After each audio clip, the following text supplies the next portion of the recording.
Yeah. So, whoop. Bit different. A very good morning. Once again, a very warm welcome from me on day number 3 of safeND, the symposium that brought you all to Berlin. I hope you had a really good evening, or even continuing with a night out here in Berlin. I hope you enjoyed last night's conference dinner, did you? Yeah, no complaints? Thank you. I know it took our organizational team a lot of work even for this most wonderful dinner, and I'm happy that you enjoyed it. And the weather is still promising, even for the weekend. If you're going to stay in Berlin, be ready to enjoy some more sunshine. And maybe tomorrow, if you join the field trip to Wismut, you'll also have a very interesting day, so enjoy it. I'm not sure I will take a look at Carlo Dietl, who will follow me for some more technical remarks. If anyone who will only decide now to join tomorrow's field trip, no? Okay, you'll have to deal with him. Himself, maybe you convince him. Today, final day before we come to a close at around 2 o'clock in the early afternoon, and you'll be able to take a lunch package with you for the remaining day. I would like to inform you that there'll be some actions about climate change, some protests in the city.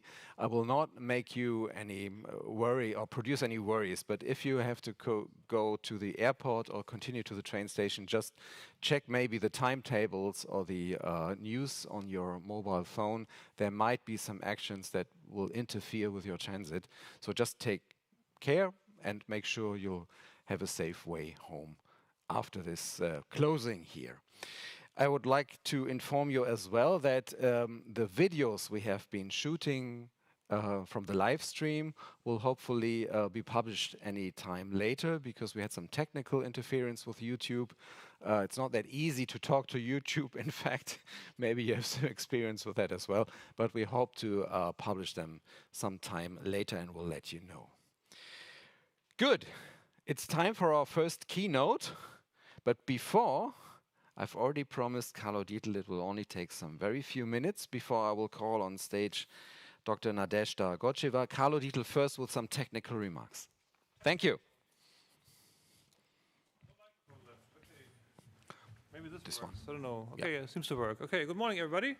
Hope you survived pub quiz and dinner. So important, as every day, chairs, please be ready after the wonderful keynote speech by Ms. Gotcheva. And then, when you have to leave this beautiful city and this beautiful place, please be sure to leave your badges in a box which we have at the counter for sustainability reasons. So we are in accordance with demonstrations, of course, which are taking place today.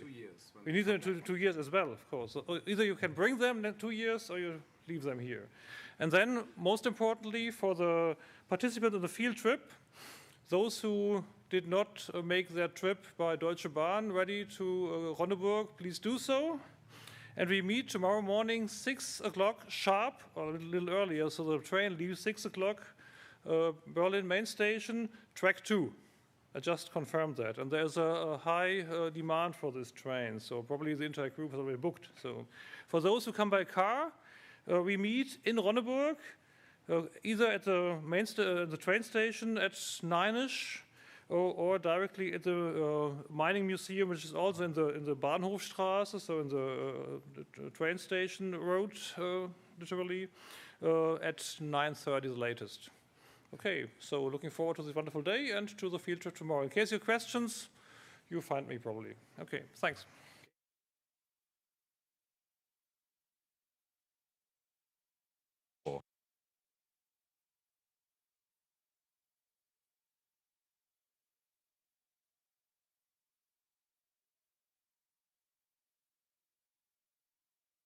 Better? Yes. It is my pleasure to call upon stage now Ms. Nadezhda Gotcheva. She flew in from Helsinki in Finland.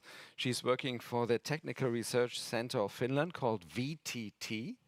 And she's focusing on safety culture in the nuclear power industry, a very important field. Safety culture differs quite a lot from country to country.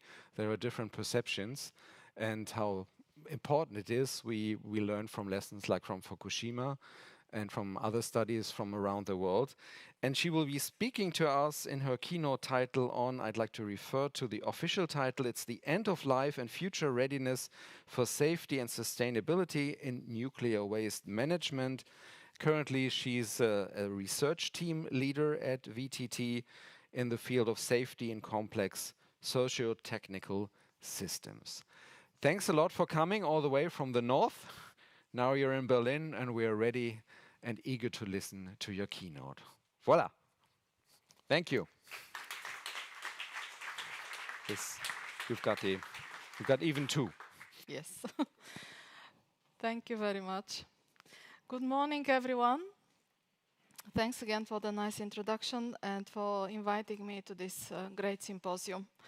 It is my honor and my pleasure to share with you some thoughts, perhaps to challenge you a little bit and to share also some selected research highlights. And I hope these are useful for you when you go back to your organizations. In my talk, I'll focus on end of life, future readiness, and safety culture also during the whole life cycle of a nuclear facility. I'll also share some experiences from Finland about how to consistently maintain, develop, and ensure competencies in the nuclear industry, in the nuclear energy field. Just some examples how we have tried to tackle this issue. So, as you already heard, I'm coming, maybe the next slide. I need to change it myself. Good. So I'm coming from VTT, which is one of Europe's leading applied research institute, and it's all owned by the Finnish state. We are driven by this opportunity to tackle the biggest challenges in our lifetime, and to go even beyond that, what's coming after that in terms of sustainability. And curiosity and commitment to tackle challenges like nuclear decommissioning and nuclear waste disposal and management are certainly some of these biggest challenges that we are facing, and and that's why they are actually bringing us together to this interdisciplinary symposium and in this room today. So the end of life cycle is often associated with processes such as dismantling, decommissioning, deconstruction, shutting down, phasing out, and discontinuity, just to name a few. And this doesn't sound particularly attractive, isn't it? The end of life is inevitable, but it also, in the nuclear energy field, it is continuously prolonged. We know how to do this, how to extend the life cycle, but it has to end at some point. So what if we see this phase of the life cycle with new eyes? What if in the future the best talent choose to go to nuclear decommissioning projects and to work with nuclear waste disposal and management because it's a cool area? What if I tell you that the really old age is actually full with opportunities, and opportunities also for innovation and for breakthrough, and the end of life can also be gorgeous and glamorous? Here is a proof. Vogue cover page in April this year featured this amazing 106-year-old Filipino woman. And if a good age begins in youth, she must have got something right from the beginning. And if you think that fashion and nuclear waste have nothing to do with each other, think again what kind of other unthinkable links you can find in the future in your professional field. How we can bring up breakthrough in this field that will shift our perceptions for how we actually approach and think about decommissioning and nuclear life cycle, and especially the end of it, which is so challenging.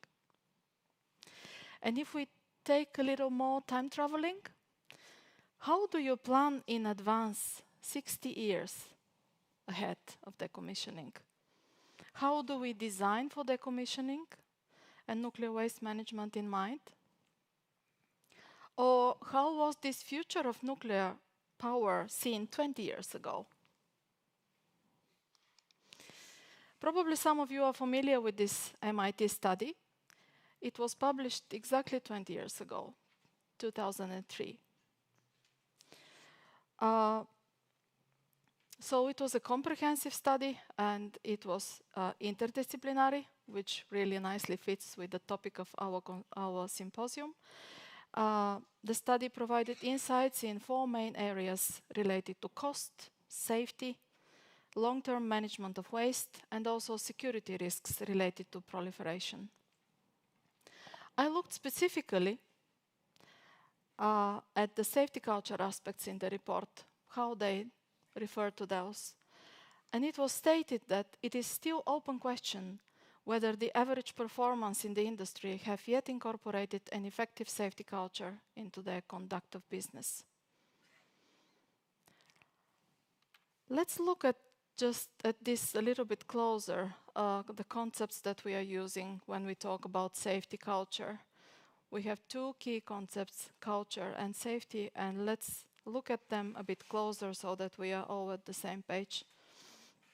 How many of you are actively using this concept in your work, safety culture? Can you raise your hand? Okay, good to see hands, but also good to share with you how we think about these concepts so that we understand them briefly, of course, at this point together. So one of the most famous metaphor for culture is to see it as an iceberg, which actually means that only a fraction of it is visible, accessible, but the rest is more difficult to understand and to even see. So at the top are the artifacts, which are visible.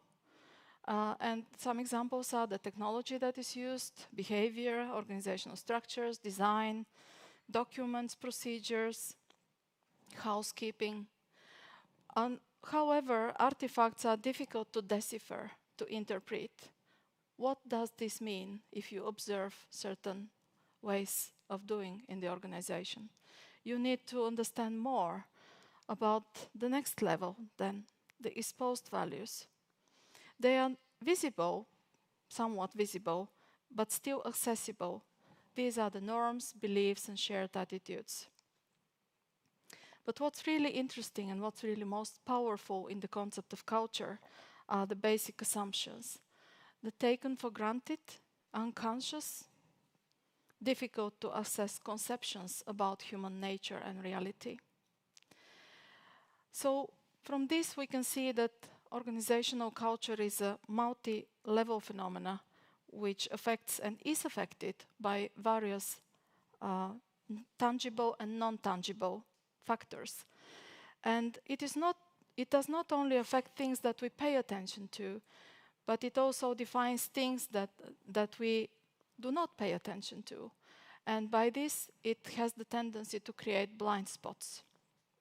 And we have most blind spots often about our own culture, because we are living into it, and it's more difficult to perceive the blind spots. That's why the external perspective on our culture is so important. What do we mean by safety? Very often we assume that everyone knows what is safety. Here I would like to frame safety as an emerging property of the socio-technical system, also because we are gathering together as an interdisciplinary group of professionals in the field. Safety is something that is present, not absent. We see safety as a capability to succeed in handling hazards under varying conditions and over the full life cycle of the socio-technical system. Another reminder here when we talk about safety is that both technical and non-technical factors are affecting safe performance. And human and organizations create safety after all because they work in a certain climate, in a certain organizational culture, and it affects how work is performed after all, how processes are designed, how technology is advancing, and how management and leadership function also. Another important thing still is that safety needs continuous attention. We can never put our eyes away from safety because we know what happens if we assume that we are safe. So this leads us to the concept of safety culture, which, as we all know, was conceived after the Chernobyl accident in 1986. So I'm not putting here the official IAEA definition of safety culture. This definition here, or the conception of safety culture, is coming from our research in VTT, where we have been studying this concept for over the last more than 2 decades, mainly in the nuclear industry, but also in other high-risk domains. So safety culture can be framed as broadly as the organization's potential for safe activities. A shared set of basic assumptions, beliefs, norms, values, behaviors, structures also in the organizations that set safety as an overriding priority and allow the organization to work with the highest quality needed. It is also about the understanding of hazards and how we build consistently knowledge about how the organization functions. What are the ways to achieve safety in our organization? And of course, very often, when we especially talk about complex projects in the nuclear industry, we have to go beyond the organizational boundaries and we talk about interorganizational relations. So it's not enough to know what's going on in our organization, but we need to stretch and to understand how to ensure safety in complex supply chains, for example. And I'm going to talk a little bit more about that soon when I'm presenting to you briefly some research highlights from 2 selected studies that we did recently. One study is called safePhase. It's about understanding safety culture challenges in different life cycle phases of a nuclear power plant. The study was commissioned by the Swedish Radiation Safety Authority in 2015. The objective was to improve the understanding of safety culture challenges, which both the regulators and the power companies are facing in different life cycle phases. And here in this figure, the generic planning and implementation phases are presented, starting from the pre-project phase, going through the project decision-making phase, construction phase, including design, construction, installation, commissioning, operation, and decommissioning phase. Here, the handling of nuclear waste is not particularly in the focus, but the hypothesis here with this study was that the organizational processes and practices that have evolved in one phase of a project might be somewhat dysfunctional as the project transitions to the next phase and enters a new life cycle phase. And there are different challenges. We need to understand what are the specifics and how to tackle those. Because otherwise there are assumptions that just the ways we have been doing it in the construction, for example, just naturally continues towards commissioning. Some of the highlights, you can read the whole report for more, but for example, in design phase, we realized that it is very important for different organizations to form a joint understanding about the safety requirements, because there might be different perceptions about the safety requirements. So the joint understanding at the design phase is critical, also from a safety culture perspective. In construction phase, one example is how to ensure good quality in long supply chains, where there might be organizations from different different national backgrounds, people speak different language, they have different established ways of working, different understanding of what is a good quality, how I have been doing my work so far always. So how to ensure high quality in this new context again in a supply chain.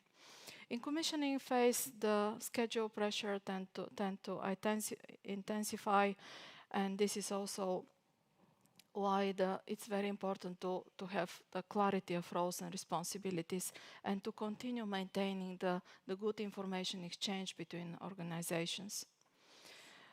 In decommissioning, not surprisingly, ensuring resources in a situation when there are many uncertainties has been a very important challenge to understand, and also to understand the changing nature of risks when, for example, we refer to radiation hazards and contamination.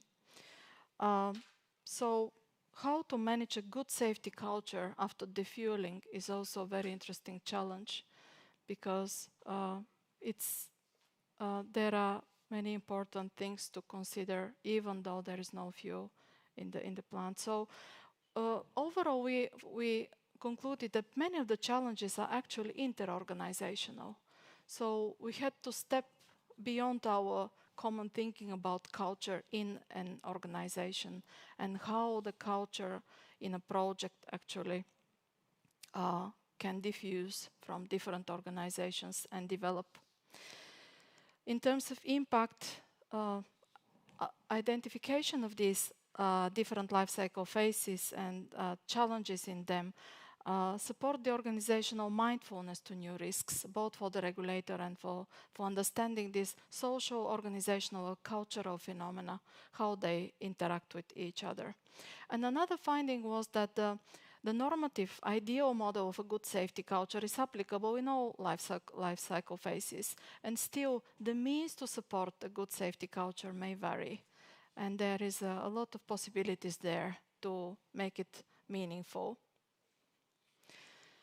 There is also a need to incorporate the systemic safety perspective in the way we think about safety culture. What is our model of safety, how we tackle safety culture issues when we think about the whole life cycle phase.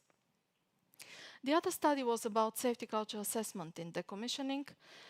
And here I'm going to present briefly just some hints about the methodology and impact, because the report is not yet published by the European Commission. So the study was commissioned by the EC and it was finalized in 2021. The objective was to conduct an independent evaluation of the level of maturity of safety culture in 3 decommissioning organizations participating in the European Commission Nuclear Decommissioning Assistance Program: Bulgaria, Lithuania, and Slovakia. So what we did was that we tailored our existing safety culture questionnaire, which was originally developed in the context of nuclear industry in Finland and in the healthcare in 2008. So we developed this for the decommissioning context. The questionnaire was verified by VTT decommissioning experts and also by the case organizations, and of course translated in their languages. So this specific questionnaire consists of 79 multiple selection items and 1 open free text question. And it was a very interesting experience, collection and analysis of this data. Furthermore, we also were tasked to evaluate the safety culture self-assessment processes and practices in these decommissioning organizations. And for this, we, of course, also relied on the well-established practices in international nuclear industry community. We developed a safety culture assessment practice inventory, which is based on the IAEA guidelines and also on these principles that when we think about how we assess safety culture, there is this principle in the IAEA guidelines that safety culture assessments needs to be done periodically, self-assessments, and also continuous monitoring of safety culture is needed, and continuous improvement of safety culture assessment process itself. So we need to continuously get back to how we do things and not only what needs to be done. Regarding the impact of the study, just to briefly say that when we provided these insights about the maturity level to the case organizations and the European Commission, this helped these case organizations to reflect on their own practices and to continuously develop safety culture in decommissioning, which is critical in when we talk about successful performance in decommissioning. And since the focus of the symposium is resilient safety, and since nuclear waste management is associated with extremely long time horizons, this leads us to the future readiness. So what is future readiness? In US, there is this organization called Institute for the Future, and they think about they do a lot of extensive studies on future readiness and foresight, and future-ready organizations are those that actively prepare to face systemic shocks. They are able to build capabilities to adapt, and they also are able to redefine success as needed in ways that is more beneficial for a large group of people, in a way that is more inclusive. Future readiness is also a multidimensional construct. We often talk about technological readiness in our field, but there is also other types of readiness. Operational readiness is, of course, another familiar term in the nuclear industry, but also how about institutional readiness, organizational readiness, and other aspects, cultural readiness. So there are many things that needs to get ready and to click in order to proceed further to a bright future. So how do we build future readiness in practice? Again, according to this same studies in the Institute for the Future, first, it's important to continuously detect changes in the environment. What's going on the horizon? What are the threats and opportunities? Then how to respond to by uncovering what are the relevant implications and how to plan ahead, and then evolve to better thrive in the environment of anticipated future change. Future readiness for resilient safety and sustainability. So, to build resilient and future-ready organizations, we need systems thinking, a holistic life cycle approach. We need to see the world as nested sets of ever-changing relationships. So according to IFTF, the Institute for the Future, they frame resiliency from this foresight perspective as the ability to adapt across these scales of change and disruption to achieve long-term viability. And I think this is something that resonates with the field of nuclear waste disposal management and the commissioning in general. How do we ensure that we take care of end-of-life phases in a resilient way and also build a resilient future when everything eventually ends? So future readiness also implies enhanced awareness of the larger systems that an organization depends on and also shapes. That's why I also mentioned the importance of institutional readiness.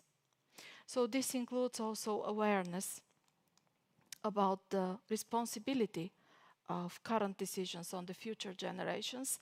And here where we come to the concept of sustainability, of course, because it is not only about the economic viability, environmental protection and awareness, but also the social aspects of sustainability are often a little bit still weaker. And it's very important that all the processes and practices that we developed are also responsible with regards to future generations. So prior research have identified gap in terms of competencies in systems thinking. For example, it is said in this study that I cite here that it is often implicitly assumed among the population of engineers, policymakers, managers, this systems thinking. And also, they claim that most technical people will self-identify as systems thinkers. But systems thinking competencies are not as prevalent as these assertions might lead us to assume. And also another research study revealed that currently education does not adequately develop systems thinking competencies in learners. So what this might lead to? This is another quotation by a more recent study which claims that policymakers, not necessarily trained to look at sustainability challenges holistically or from a systems perspective, may perceive them through their own disciplinary lens, consequently employing strategies that are isolated and narrowly focused. So we want to avoid that, although it is a natural kind of tendency. So how do we work together to tackle this challenge? And I'm glad to say that symposiums like this that explicitly put the interdisciplinarity, the value of interdisciplinarity forward, this is one way to tackle this issue. So how do we tackle this challenge in Finland? In Finland, I know this is a very small font, but this is just to illustrate to you that the use of nuclear energy in Finland has facilities in all life cycle phases. We have 5 operating nuclear reactors in 2 power plants. The 5th reactor, Olkiluoto 3, started commercial operations just now, recently in May 2023. We have a research reactor in decommissioning, and Finland will soon be home of world's first permanent nuclear waste site. And here I refer to Posiva, which is developing a unique disposal facility called Onkalo for spent nuclear fuel deep in the bedrock. Mostly, I guess many of you in this room are familiar following this interesting development. So what does this mean? That we need to, in Finland, to develop competencies first in understanding challenges in different life cycle phases, and also prepare educated and competent experts to work in this field also in the future. So to ensure these competencies, in 1989, Finland launched national research programs in nuclear energy. This is another just illustration, but how it all happened. In the beginning, there were separate programs, 1998, separate programs for operational safety and structural safety. Then, for the next 30 years, the Finnish research programs of nuclear waste management and nuclear power plant safety have been running in parallel. And finally, this year, 2023, SAFER 2028 was created. And this is the National Nuclear Safety and Waste Management Research Program. It's a 6-year research program, technical and scientific research program, which combines for the first time in one coherent program the nuclear safety and waste management research. So this is also something new for us, and we are looking forward to see how these combined competencies, what kind of path we are creating by this new initiative. All of these are coordinated, dedicated for this type of research, continuous and publicly administrated research programs, funded by the National Nuclear Waste Management Fund and other key organizations in Finland. Just to give you an example, the budget for this program, for example, for SAFER annually is about 10 million euros. And the aim is naturally to enhance research in cross-cutting topics throughout the whole life cycle of nuclear facilities. And this integration, we hope that it brings benefits for the overall safety line of thinking and systemic approach to safety. In addition, we have a comprehensive nuclear safety course, which is organized in modules of several weeks, which combines puts together young researchers and experts, and the lectures are given by experts from the regulator, from the nuclear power companies, from universities, from research institutes. So this is another way how we are consistently building up these competencies.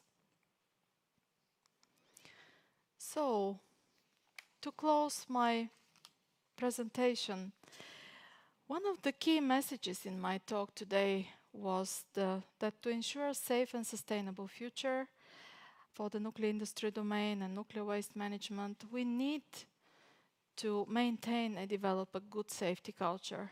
And it's not an easy thing to do because of the extremely long lifetime, because of changing circumstances, because of changing regulations and whatnot.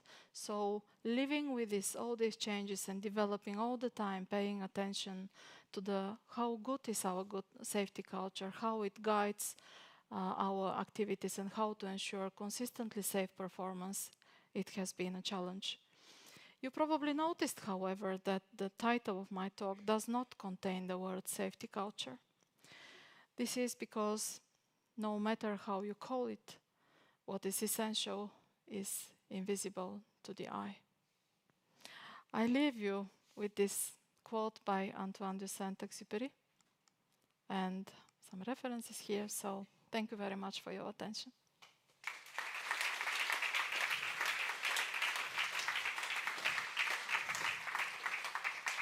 Thank you very much, Nadezhda Gotcheva, for this most interesting keynote speech.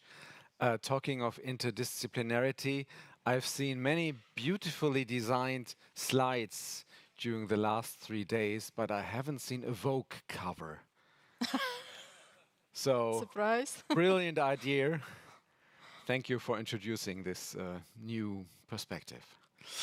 I think we are both happy to accept your questions now, like in the other 2 days. There'll be a microphone on this side and another one on that side. Please make yourself visible. I'd like to keep a balance between women and men, of course. Both sides shall have their rights to ask. And from wherever you come from, whatever is your background, please introduce yourself. We would like to know who's asking. It would be a pleasure for us to accept your questions now. Who will be the first?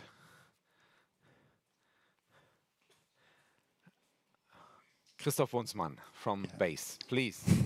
Thank you. Thank you very much for the inspiring presentation. You've been talking shortly about inter-organizational safety culture. It appears to me that managing varying subcontractors in changing environments is a key issue in safety culture today, especially in decommissioning and waste management. Did you address that specifically? Let us collect 2 questions. Is that okay? Yes. First question from you, and then we go for the answers in one term. Madam, please, over there. Someone's coming to... Yeah, just a second. Now, it's your turn. Thank you. Maybe you would like to know who you are. My name is Ulrike Feld. I'm professor at the University of Vienna in the field of science and technology studies. Thanks a lot for your presentation, first of all. I would like to pick you up on 2 things which I would like your thoughts to share about that.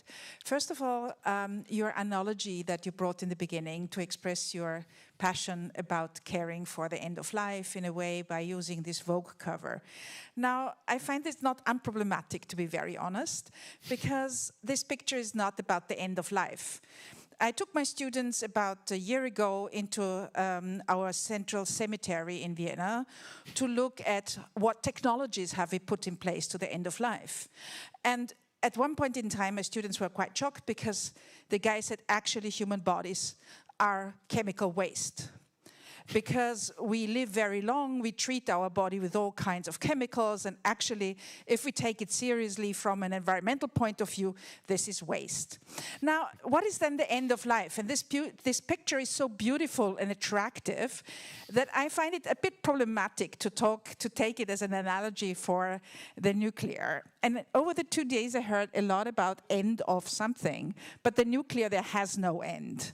So, I mean, how do we deal with safety culture if we have to think about culture in a time span that stretches at least, for the low and mid-energy, 300 plus years. We don't even think about 100,000 years or something like that, because it's unimaginable to us as humans. So what does safety culture then actually mean? And I think this is a really, for me, this is something very close to my heart, to kind of speak honesty about these kinds of things. Thank you. And the second very short thing is, why do we treat the nuclear as a national issue while it is a global issue? And I find that interesting that countries seem to think that they can decide for their own on something that is actually global and not just local. Thank you. Thank you for your input, both of you. And now we'll have the answers, hopefully. You see, you did give us a lot of inspiration. Yes. Please. Very good. Thank you for your questions and comments. Very, very interesting. So first to your question, how to ensure safety culture in complex supply chain. I think this is something that we have some ideas about, but research should continue in this topic. So something that we realized very importantly is that the responsibility of the licensee is also to ensure good relations in the supply chains, development of trust, and also understanding what kind of gaps and competencies there needs to be built in the supply chains. So the role of the licensee is really huge in the way that they are responsible, actually broader, for what's going on in the supply chain. So quickly, if there is a quick answer to that would be like develop good relations and trust, so that there could be like a joint understanding of what are the challenges, and then organizations and individuals come to say when something is challenging or concerning. So that would be the way to go. And of course, assurance of this is not an easy thing, and it's not only about informally developing relationships and trust, but also making sure that all the processes and practices are according to the expected good standards in the industry. So some balance from that perspective needs to be built also. Until the very last member of the supply chain, even could be a very small company, but doesn't matter. Yes, good. Thank you. Does this answer your question? Question number 1. Question number 2 came from this side, from Vienna. Yes, I agree with your disagreement, actually, because I also thought that it might be a bit provocative, it might be totally unrelated, but let's see how this will work out. And I also found this, I can relate to your comments about the end of life and there is no end, but on the other hand,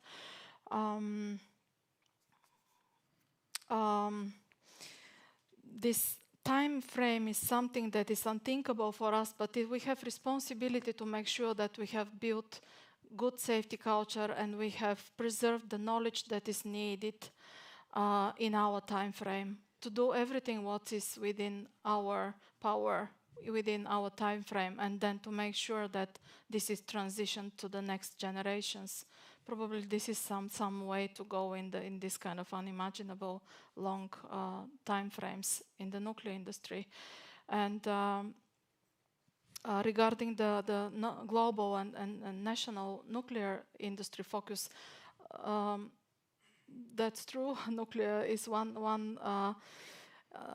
industrial domain which doesn't know and respect any borders, in that sense that when something happens somewhere, we are all learning and we are all together, and this is like that. But then on the other hand, at national level, we have responsibilities again. So the licensees, the national regulator, they are responsible for what's going on in the country where there are nuclear facilities. And then, of course, how we share these experiences in global scale, it's again something that I think, for example, the nuclear industry is doing quite well, and this should continue to be like that. And we have quite strong institutions that are also helping with that and have the mission to maintain the global focus of the nuclear power industry, like International Atomic Energy Agency and a lot other. Does this somehow cover your comments, questions? We can talk more. Yeah. Thank you for your answer and your question as well. Ashes to ashes. It's not that easy when it comes to nuclear. Yeah, that's true. Some more questions, please. We have some minutes left before you all go again to your workshops and panels. Please, you were the first on this side and maybe on the other side. Someone with a question? I'm sure there were lots of interesting points that you would like to come back to, like safety is more than the absence of just accidents. Anyone? Okay, then we continue with your question, please. Hi, thank you very much. My name is Tom Majkowski from company Cyclife, part of EDF. So in my experience of working in different parts of nuclear fuel cycle, I often observe that safety is described as priority. I think you do a task, training you need to attend, a form you need to fill in. So it can easily be lost with other daily tasks people do. And also people get tired of constant safety news, newsletters, information, webinars, seminars, and so on. And that's dangerous because you grow apathy. You become tired of safety processes, standards, and so on. And therefore, moving to safety culture, it sits with our values, our fundamental behaviors as humans. So my question is, I would be interested in your view how you transition from safety described as priority to safety as culture, and how do you manage that transition in companies, and also as mentioned before, how you expand that to a network rather than being focused on individual system or company. Thank you for your question. Shall we just continue with this one? Yes. Good point about the risk of this kind of a fatigue related to safety communication in general in organizations. I think what is important in this context is to make space for listening, not just telling and communicating like what safety is in our organization and you know all the trainings and pre-job briefings and everything. All of this is very important, but also take time to listen. What comes, what people think about it, how they experience it, what they would change in it, what makes sense, what should be stopped, what should be continued, what new thing can come up from all of this. So to me, it's also about being aware and respecting the experience of people in the organization. So take time to listen and to understand what is the effect of all this. Well, in processes that are, of course, always created with good intentions in our safety critical organizations. That's your holistic approach. Yes, yeah. Okay. And then how do you move from safety as a priority to safety culture and to broader network? Well, it's not an easy question to answer. But one thing is, again, this curiosity, what's going on outside your organization and what you can learn from the others where already they have already existing other types of processes probably. So this kind of like the inter-organizational context is also about not just spreading what we think is our best approach to the network, but also learning from the others.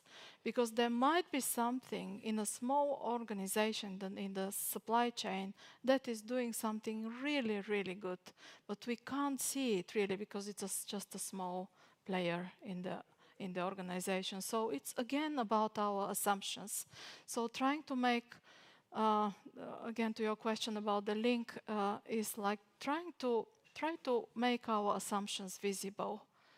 It's not easy, they are so deeply ingrained, but talk about what we really value here, what we really reward, what do you really think about safety, and how does it show, how does it manifest? So somehow to raise the awareness about the basic assumptions could be something that is like an ongoing work that needs to be done in the organizations and in the supply networks. And for that, I think interdisciplinary knowledge is needed, because imagine if you have your technical experts doing safety inspection and they come up with an interdisciplinary meeting and then they say that, hey, I noticed this and this thing happened, somebody didn't work according to the instructions. So, and then you sit together and then you discuss, okay, what does this mean? Why it happened like that? Of course, not following instructions probably is not the best example here, but you know, some observation, and then discuss together. What does this mean? Like getting down together, digging into the root causes and how actually we work in our organization. What we cannot talk about in our organization. This also shows us about the basic assumptions, and it helps to tackle them so that you can build a good, healthy safety culture over time. Beyond the obvious, any more questions, please, before you'll be able to join your individual programs? Please, one more. Anyone I haven't seen from here? It's a bit more difficult with the lights on. So, Mr. Pescatore, your question. Claudio Pescatore. I have a question regarding your national new research project. Yeah. Does it include social sciences or human sciences in general? Yes.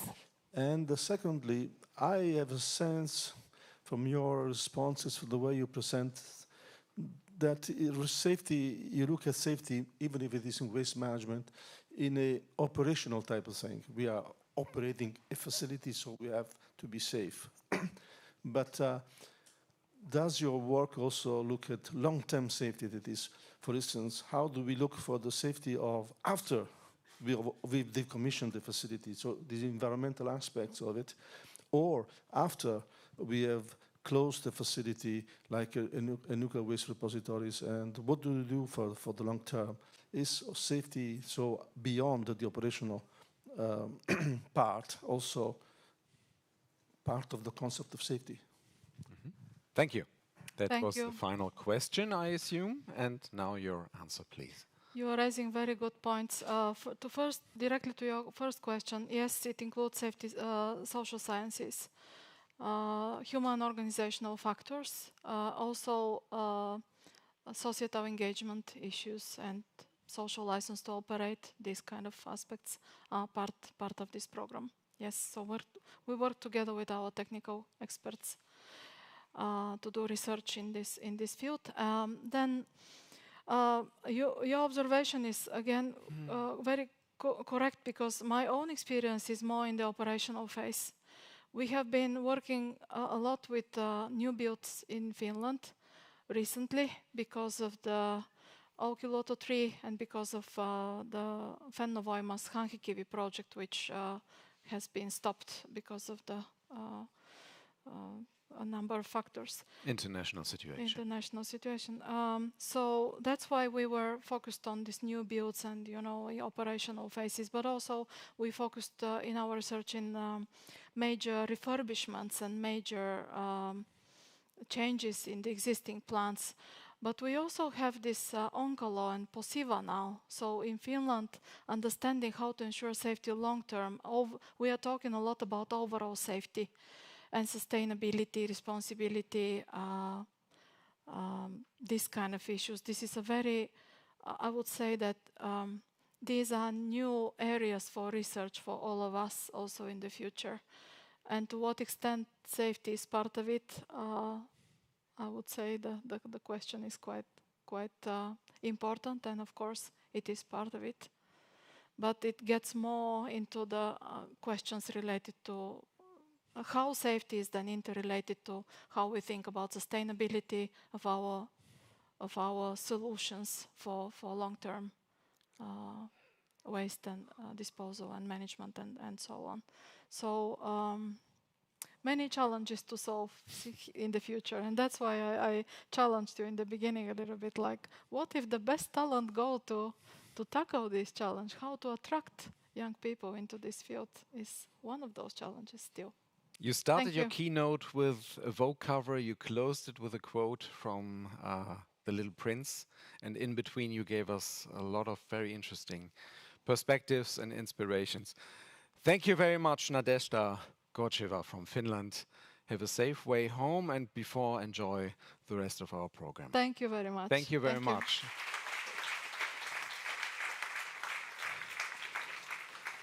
Again, thanks for coming for this opening on Friday morning, and now I'd like to see you off to your individual programs. Enjoy. See you later.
Okay, good morning, ladies and gentlemen. We will start the next session. Our session is dedicated to repository design, construction, and operational practicalities. My name is Václava Havlová. I'm from IAA, and I'm chairing with Amélie. Please, Amélie. Yes. Hi, my name is Amélie Dos. I am from Intera Group from France. So thank you for coming. We have 4 presentations today, and the first presentation will be presented by T.Lohser. So Thomas Lobster is head of the group repository design in the site selection department of BGE. His main topic about his department is repository design for the T.Lohser rock and operational safety that will be presented here in his presentation. Thanks, sir. Yeah, thank you very much. Ladies and gentlemen, I would like to welcome you to our presentation about let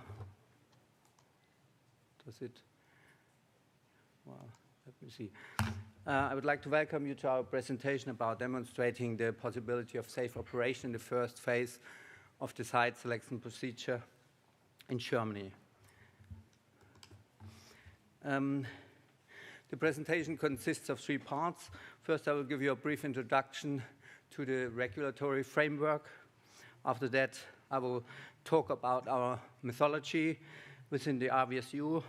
RVSU is an important abbreviation for us and stands for the Representative Preliminary Safety Analysis.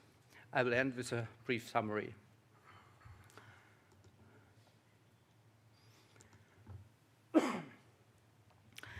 The site selection procedure in Germany consists of 3 phases. The overall goal is defined in the first section of the Repository Site Selection Act, the Standardauswahlgesetz, and the goal is to find a site for a deep geological repository with the best possible safety for a period of 1 million years. In this talk, I'm only addressing our work in phase 1. In step 1 of phase 1, we have found 90 sub-areas, which we are further investigating now. Part of the investigation is to perform the here green-marked representative preliminary safety analysis. And part of this analysis is the demonstration of the safe operation. As mentioned before, this talk deals with the operational safety in the first phase of the site selection procedure. According to Section 7 of the Disposal Safety Analysis Ordinance, which deals with the analysis of the disposal system, the operational safety, and the long-term safety of the disposal facility shall be analyzed according to Sections 8 and 9. Section 8 requires a complete operational safety analysis. There is, however, a derogation from this high requirement for the first phase of the site selection procedure. In phase 1 only the basic possibility of safe operation shall be demonstrated, but a complete operational safety analysis does not need to be performed. Does this mean there is only yes or no? It is possible or not? If we consult the final report of the Endlagerkommission, the Repository Commission in Germany, it will bring some clarity. Within the framework of the safety investigations are also carried out with regard to the suitability of the location of the above-ground plants and with regard to operational safety. The safety investigations on the above-mentioned points thus also have an influence on the site selection of the above-ground facilities. This means that in the evaluation of the operational safety is a not neglectable part of the site selection procedure.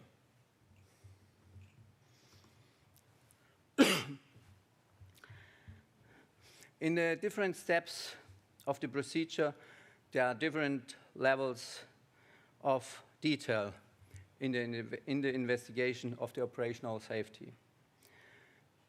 A full processing according to Section 7 of the Disposal Safety Requirement Ordinance is only required as part of the license application for a repository at a selected site. So after the site selection, if you apply for a license. In the phases 2 and 3 of the site selection procedure, the operational safety analysis have to be performed according to Section 8 of the Disposal Safety Analysis Ordinance. And now, the third point here, in step 2 of phase 1, we have only to demonstrate the possibility of safe operation. This means no complete safety analysis. However, the content is not clearly defined in the ordinance, neither in the act. That's why we had to develop a method. And in this method, the aspects from the section 17 and 8 above are considered with limitations. Having laid this regulatory groundwork, I would now continue with the method.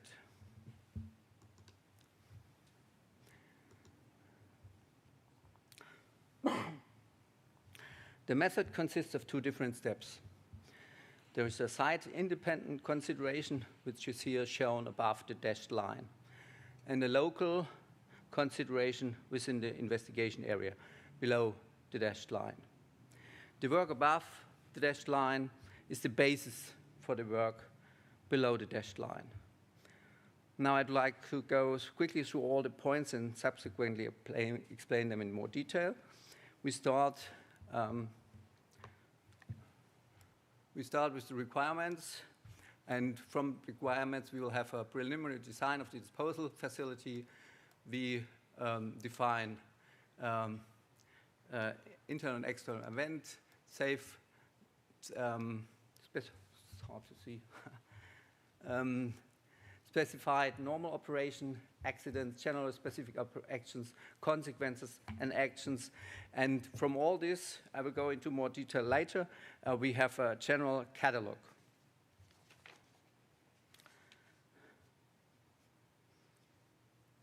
The general catalog basically asks the question, what can happen, what are the consequences, and what can we do about it? So it covers all possible events, cases, consequences, and actions. And if we have this catalog, we go into the investigation area below the dashed line, and we do 2 steps of assessment of the operational safety. The first assessment shown here, like the blue one. We assess the possibility of safe operation with a yes or no question. And in the second step, we assess the robustness of the safe operation within the investigation area or in sub-areas of the investigation area.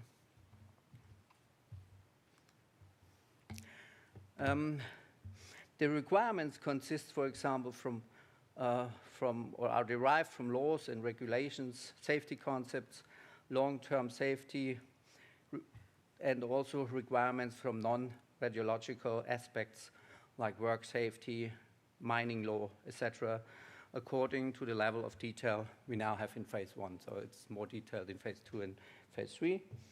And from these requirements are taken into account if we do a preliminary design of the disposal facility. This design is done for different host rocks, for different repository concepts. We have system sketches, definitions of all the systems and subsystems, and also a definition of all the operational processes in the plant, above ground and below ground.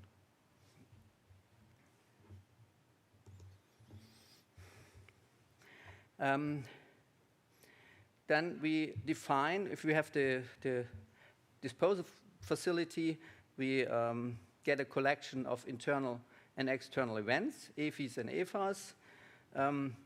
These are derived from laws and regulations, also from national and international publications, like Basel, the project Basel from GRS, or publications from NAGRA. And with these events, we look in the processes. We have then we have specified normal operations, so it's normal operation and abnormal operation.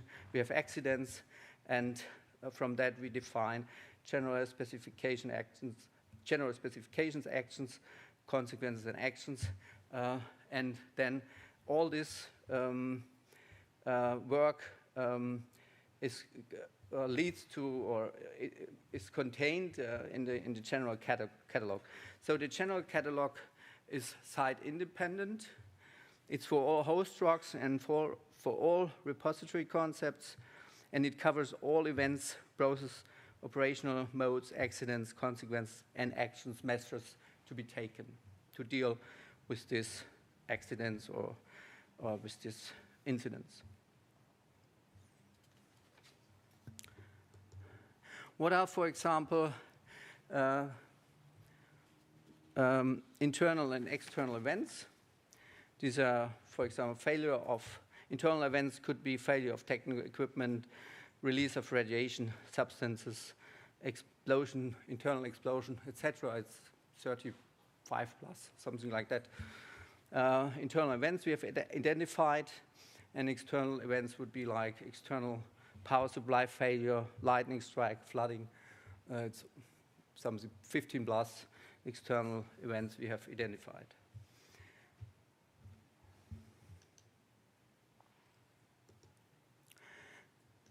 Well, let me see. Yeah. This with these events, we do an assessment of the possibility of safe operation for the investigation area, which is shown here. And the assessment consists of the examination of the relevance to the internal and external events, a specification of the resulting actions, and an assessment of the general feasibility of operational safety. The result is binary, so it's a yes or no. Can it be expected to have a safe operation in a specific location or in a specific area or sub-area? This will be the result of this assessment, yes or no. We also have defined so-called local specific events, where we have maps and these cartographic depictions. And these local specific events are defined as external events, temporary occurrence investigation areas. They can be characterized site-specifically in step 2 of phase 1, so with enough data, and it only impacts the service subsystem. It's only above ground. So the yes or no is above and below ground, and what we're doing in the robustness, what I'm talking about in a minute, is only the process above ground. We don't do any consideration of below ground events like some impacts from rock mechanical, like rock mechanical impacts, only processes and the general catalog, so to speak, from the above ground events.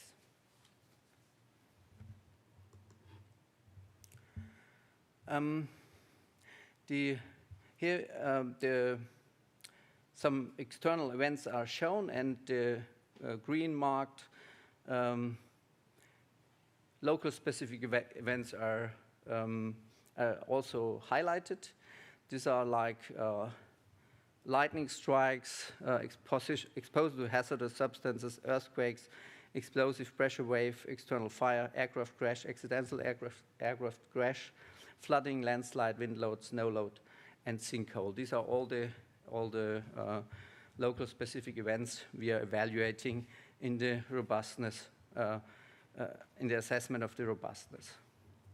So it's shown here. We have the maps, and when we do an assessment of the robustness. So I have to hurry. So to go shortly, how does the assessment of robustness of operational safety work?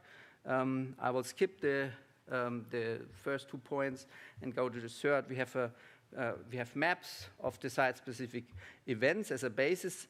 And the last point is then we have a certificate for the robustness of the operational safety in all investigation area. So, and it's positive if we have no site-specific events and we only need to need minor technical actions, and negative would be if if site-specific impacts occur and we have to undertake expensive technical actions or measures.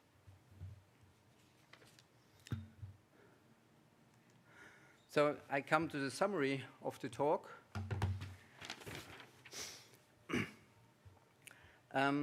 The non-radiological aspects of the operational safety are not assessed in detail. They are taken into account in the repository design. The location-independent general catalog contains events to be taken into account, and process and consequences, and the corresponding actions and measures to be taken. It covers all possibilities. At least this is the goal. Then in step 1 of the assessment, we assess the basic possibility of safe operation. It's binary, yes or no. It's above ground and below ground.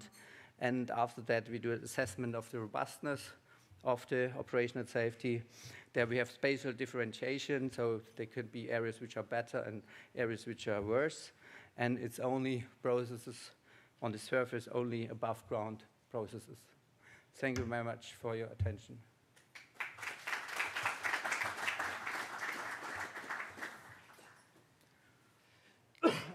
We have time for question. Any question?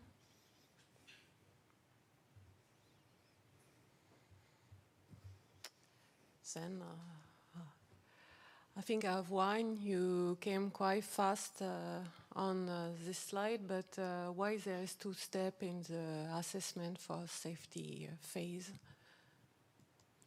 Well, let's see. Yeah, so the ordinance says that we have to demonstrate the possibility of safe operation. So if we take this literal, it's a yes or no, is it possible or not? So this is the first step of the question we are answering. And the second step is that we want to, we are searching the best site, first of all, the best geological site, but also a site which makes a good operational, which makes a reasonable operational safety. And so we in the second step, we give a certificate how good a specific area is for safe operation. I mean, for example, if we have flood zones, or if maybe even in North Sea, there are more challenges than basically on land, for example.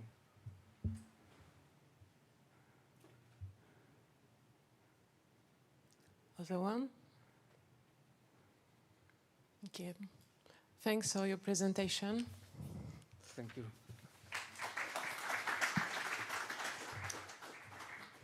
Okay, and now we would like to ask Christoph Haber, who would present us next presentation.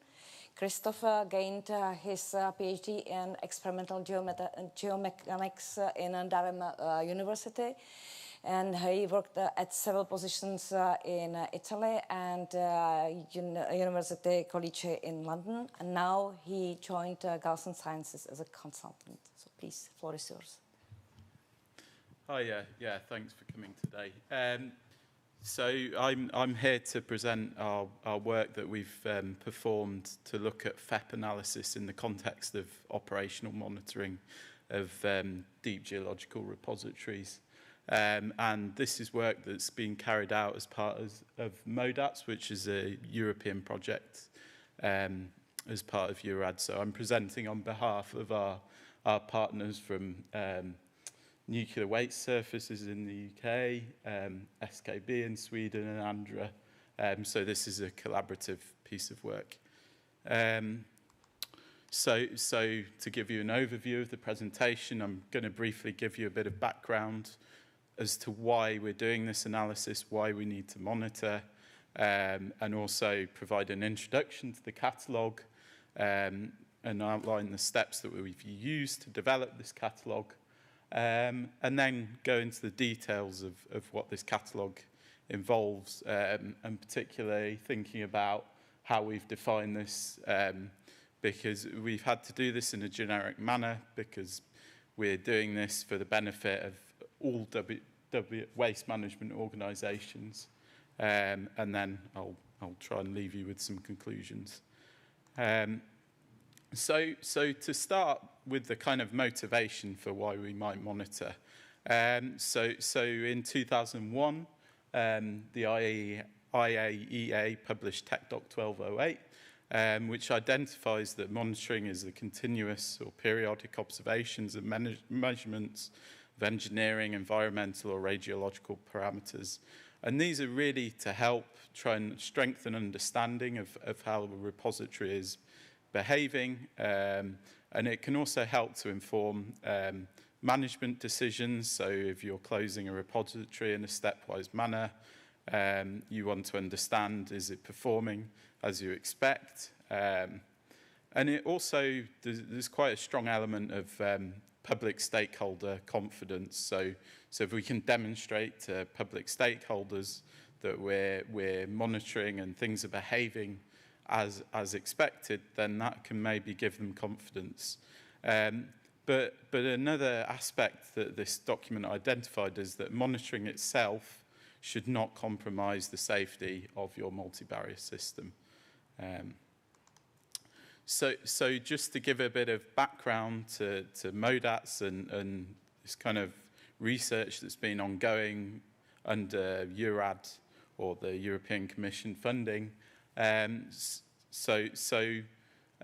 Really the motivation for this work started in 2001, as I've just alluded to, with the TechDoc 1208. And this generated a European thematic network. So this was really to look at how monitoring can be used in repositories. What are the key questions? How can we be strategic about this? And then off the back of this, a workshop was organised, I think, in 2008 or 2009 in Geneva by the Japanese Waste Management Organisation and the British Waste Management Organisation. And this really discussed some of the next steps for monitoring. So what strategies, what do we need to look at in terms of technologies for monitoring? And so off the back of this, the first European Commission funded project was MODERN. So this was really to get an understanding of how monitoring contributes to safety strategy and stakeholder confidence in geological disposal of radioactive waste. So within that, they analysed technologies and the application of those to monitoring of repositories. Then following that, within MODERN 2020, it moved more towards strategic thinking. So how can we identify which parameters we would need to monitor in order to enhance the safety case? And also within this, there are technology gaps that were identified, such as wireless technologies, which may negate the need to have wires that potentially cross the multi-barrier system.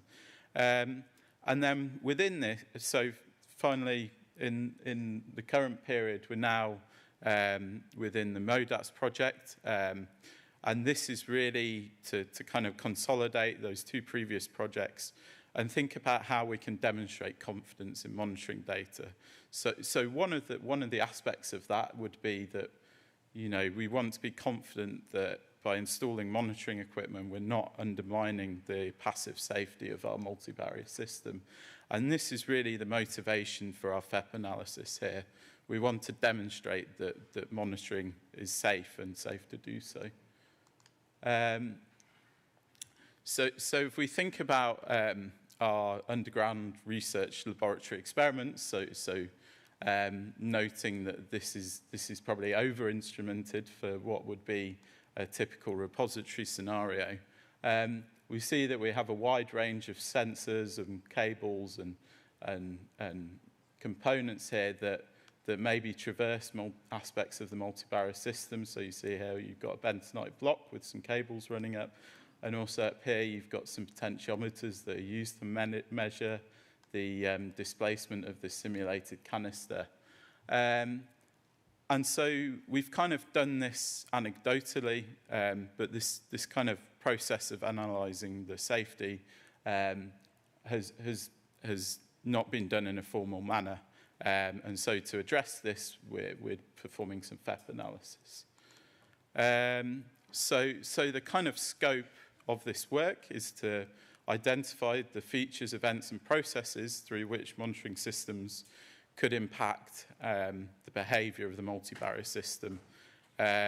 So within this, we're talking about monitoring during the construction and operational phase. We're assuming that these monitoring systems will be decommissioned at the end of the operational phase. And we also assume that we have a kind of baseline scenario, so everything performs as expected. We don't have any variant scenarios within this. But one of the key aspects of this work is that because we're in an early phase with a lot of waste management organisations in terms of the construction of geological repositories, we don't really have specific designs of monitoring systems. And so it's very difficult to draw specific conclusions from this work. And we also intend it to be a kind of generic understanding.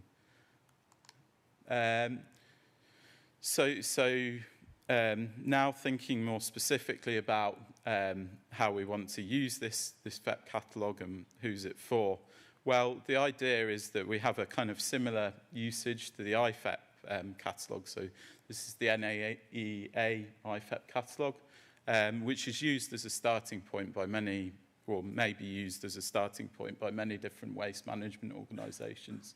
And really this is to support the design of repository monitoring programmes. It may also be used by regulators to think about, okay, if the waste management organisation that I'm assessing is installing monitoring equipment, then how can they demonstrate that it's safe? And then also another potential use is to identify technology needs. So can we design technologies that maybe perhaps overcome some of these FEPs and mitigate their impact? So to develop this FEP catalogue, we used the kind of 5-step process. So the first stage was just to define a FEP catalogue template. So what information do we need to fill in that? Then following this, we did a first-pass identification of generic representative technologies. So this enables you to simplify your analysis because you're not going to be able to identify multiple FEPs for multiple individual system components. And then following this, we then thought about what are the THMCGB impacts between these sensors and the multi-barrier system. And then this was made into a first-person population of the FEP templates based on these interactions. And this work culminated in an in-person workshop which we hosted at Golson Sciences in Oakham. And this involved all the partners, so Tom Haynes and Matt White from Golson Sciences, Patrick Sellen from SKB, Sam Parsons, and Simon Norris from NWS, and Oliver Hall, and then Johan Bertrand and Lise Gouffreau from Andra in France. And so at this workshop, we developed these catalogue descriptions. So now, if we consider our generic monitoring system components, so there are a wide range of different disposal concepts and monitoring systems and designs. So you can imagine a very wide range of different sensor groupings. So in order to try and simplify our analysis and try and capture all the different aspects of monitoring, we've defined these kind of generic system components, so CUPUR. So for instance, we might have a cuboidal or cylindrical centimeter scale sensor. So in this case, we have relative humidity sensors, which we used in the Sandwich Shield experiment. Another example might be these linear meter scale sensors, so potentiometers here installed in the FE experiment. And then thinking about other different types, so maybe we're going to use wireless monitoring technologies, so we might have a battery here that's attached to a wireless node, so this electronic circuit down here. So then now thinking about what different monitoring FEPs we might have. So here, this is probably one of the most general FEPs that we've identified, so pathway generation. So this is a process, and this FEP refers to the generation of pathways for fluids or gases by installing perhaps some wiring or fiber optic cables. And really the thought here is, well, the impact would be that maybe you perhaps change the pathway and travel time for radionuclides, so providing a high permeability pathway. And so one of the mitigations you might think about is wireless data transmission. So if we look, so here I've provided a rather extreme example. So this is from the Poplu experiment in Finland. But you see here you have a very large number of cables. So if you think about that might generate some pathways. Noting, though, that URL experiments, which is what we're relying on here to kind of inform this work, is going to be much more instrumented than the real case. Then another example that we thought about was heat transfer. So here you have these large potentiometers with high conductivity metal within them that may transfer heat to the surrounding wall rock and cause it to exceed some kind of threshold temperature. Again, we probably might expect these impacts to be quite small, but really it's to provide some kind of structured argumentation within your safety case. So in conclusion, we kind of identified 18 monitoring FEPs. So these will be delivered within a report. It's going to be a publicly available document. So I would recommend you to look for that within the next year or so. And these monitoring FEPs, really, the aim is to kind of be generic so that an individual waste management organization can take them away, think about it, think about how it impacts their program, and then maybe develop their own FEPs on the basis of this, add to the catalogue. And so really, it's kind of a starting point, and it will allow you to make some kind of structured argumentation about the safety of installing sensors. So with that, I will finish.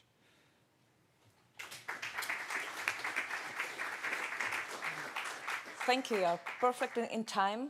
So we have time for questions. So there's one question. Yes, thank you for your talk. Wolfram Rüag from BGE. Maybe I have missed it, but for which time duration are you planning this monitoring?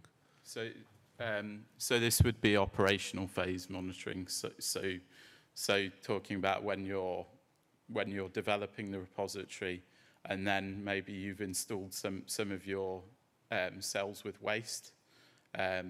It's monitoring during that duration. We're not talking about post-closure monitoring with this work.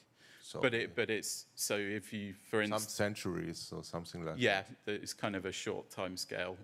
So the intention is at the end of your kind of operational phase, when you're closing the repository, you'd remove all the kind of, I don't know, your amplifiers and systems that you use to interrogate the measurement devices that might be installed within the cells. Yeah. Okay, thank you. There's another question. Guido? Oh, yeah, thank you for a nice presentation. I'm wondering, after we identify these FEPs,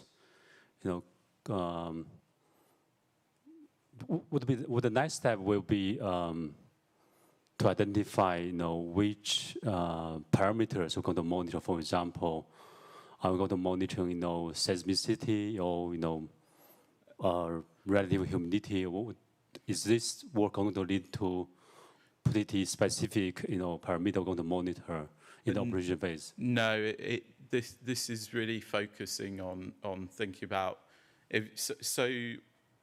within previous EC projects. So, for example, Modern 2020, there was a monitoring strategy document produced, or you call it the Modern 2020 screening methodology, and that was really to identify what parameters you might want to monitor. Whereas this is focusing on saying, okay, we know which parameters we want to monitor. We've developed our kind of monitoring system. Now we need to think about, is this kind of system and setup, is it going to be safe?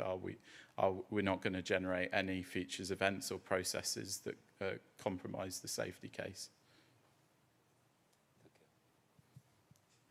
Okay, thank you. Maybe last question. Okay, if there is no one, I have a question. What is DHMCGB? Ah, yes. Because I know only THMC. So, THM, I'll go back to it. Oops, sorry. Ah, yeah, so thermohydraulic, mechanical, chemical, gas, and biological. Okay. Yeah. Thank you. We just added a few more letters. Yeah. I just only saw THMC, so it was a new one. Thank you. Thank you a lot for a nice presentation.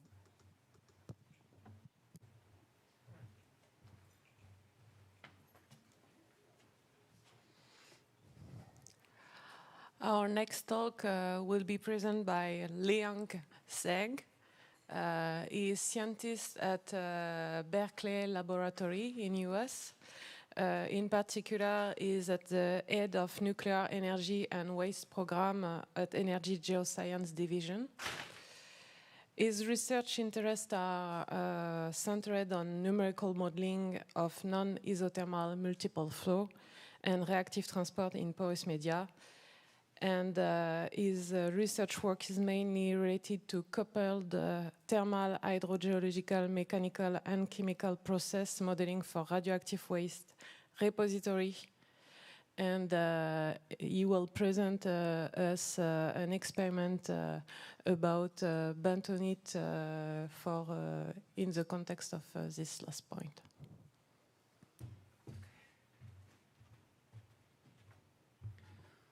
Thank you for the introduction. Good morning. I'm L.Zheng from Lawrence Berkeley National Lab. First, I would like to acknowledge my co-authors here. Of course, this is a team effort, and like my colleague from Chuncheon and Sharon, they are really the person who did this experiment. So, if you have any questions about the detailed experiment, I will be happy to relay those questions to them. So this is the agenda of my talk. So I would first give you some background on why do we study the high temperature, alteration of bentonite. Then I will talk about two lab tests. One we call hot burn lab 1, another is called hot burn lab 2. Then I will briefly introduce a modern effort we have done for hot burn lab number 1. Then we will just summarize of this study with some observations and implications to waste disposal. So why do we study high temperature? In US, one of the motivation we have is to deal with dual-purpose canister.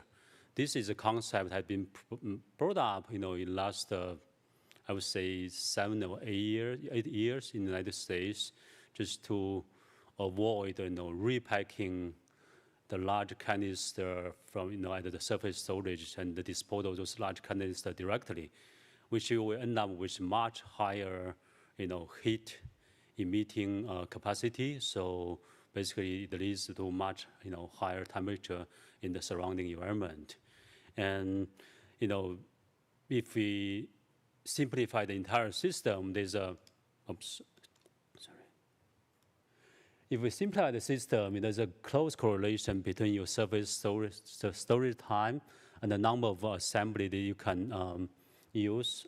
See if you can, for example, let's say for clay repository, if you can increase, the temperature by, from 100 to 150 degrees, and you can see the surface, either the surface storage time will be much shorter, or, for the same surface storage time, you can, the number of assembly you can store will be much, much larger. So this is really, cost saving effect. You can increase the temperature limit. As to repository, as we know, most disposable concept, use a thermal limit 100 degree, 90 degree. I think this is in almost all the country have this concept. When I look at the publications, basically the concern is like a boiling, effect. Or another concern is the chemical alterations. For example, electrization, which is the transformation from smectite to ELAD. Then, because smectite swells, but ELAD doesn't. So, right, then the change of mechanical properties, for example, swelling pressure.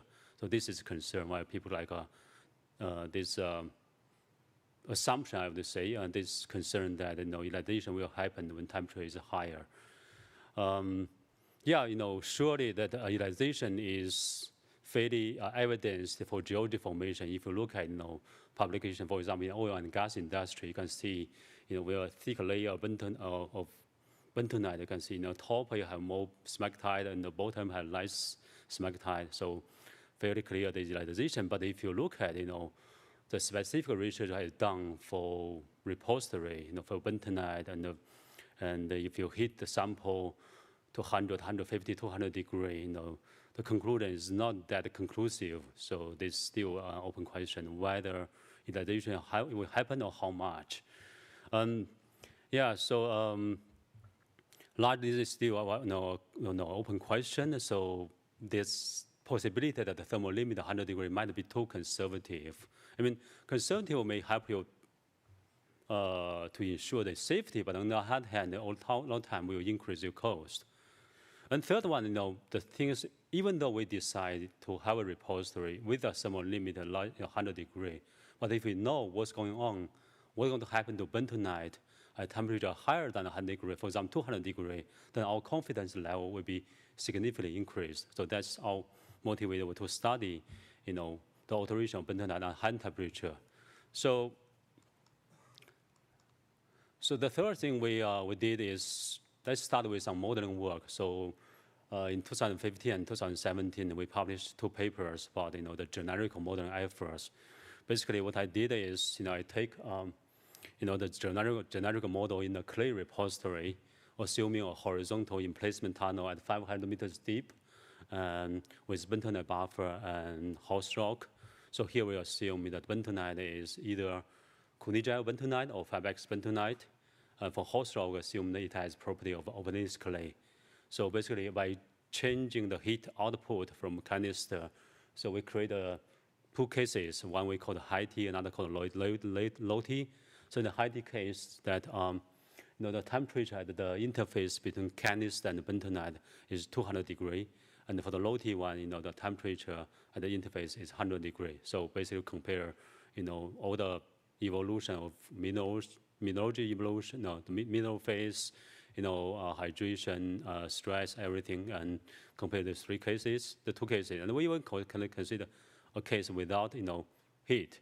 So this is one of the examples about the smectite dissolution. So you can see here clearly with higher temperature you have a larger amount of dissolution with smectite, and but because it's not the same in the entire bentonite layer. So at the interface close to the host rock and bentonite buffer, you have more dissolution, but close to the heat, you have less. And this dissolution will lead to like a few % decrease your swelling stress. So the question is that really a big deal? Can we tolerate such a decrease of swelling stress? For example, if the design swelling stress, if it's 5 megapascals, if it decreased by 10%, we got 4.5. Can we sustain or survive with it, this decrease? So of course, this modeling effort give us, a lot of understanding, but we know any study needs to be backed up by a large-scale field test. So that's why after we published this work, then we started thinking about a field test. So eventually, this hot-burn test was launched at the Grimshaw test. Of course, it's led by Nagra with, I think, 7 or 8 partners. This is a large-scale field test at the Grimshaw test site at the same 5X tunnel. So it's a 4-modular design, and this different modular differs in terms of, target temperature. So for example, heater 1, you have 200 degrees, and the rest is 175. Also differs in the type of bentonite. So heater 1 to 3, we have the Wyoming type of bentonite, and the heater 4 is the Czech Republic of bentonite. And yeah, so also we divided by 2 sectors. In the sector 1, this is sector 1 and sector 2. So the sector 2 is isolated from sector 1 by this huge plug. So the idea is we could dismantle sector 2 earlier in short time, for example, in 5 years. So after a long, lengthy preparation and also construction phase, finally in 2021, we finished, the construction was finished and the heating started in September 2021. Then after about 8 months, finally in May 2022, the heater temperature reached the target temperature, which is 200 degrees for heater 1 and 175 for the rest. So this graph shows the temperature evolution. So the lab test actually was conducted to support the hot burn field test.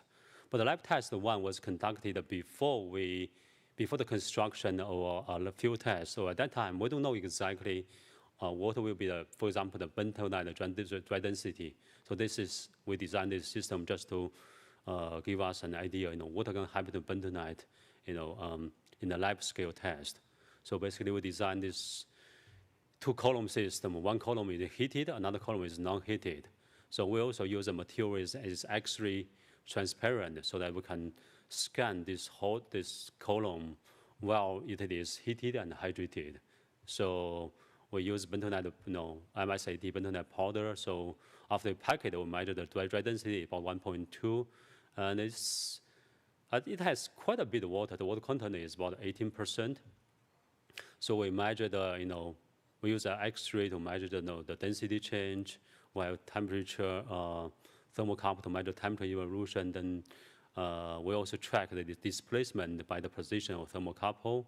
And we also have ERT arrays to give out another way to measure the water content evolution.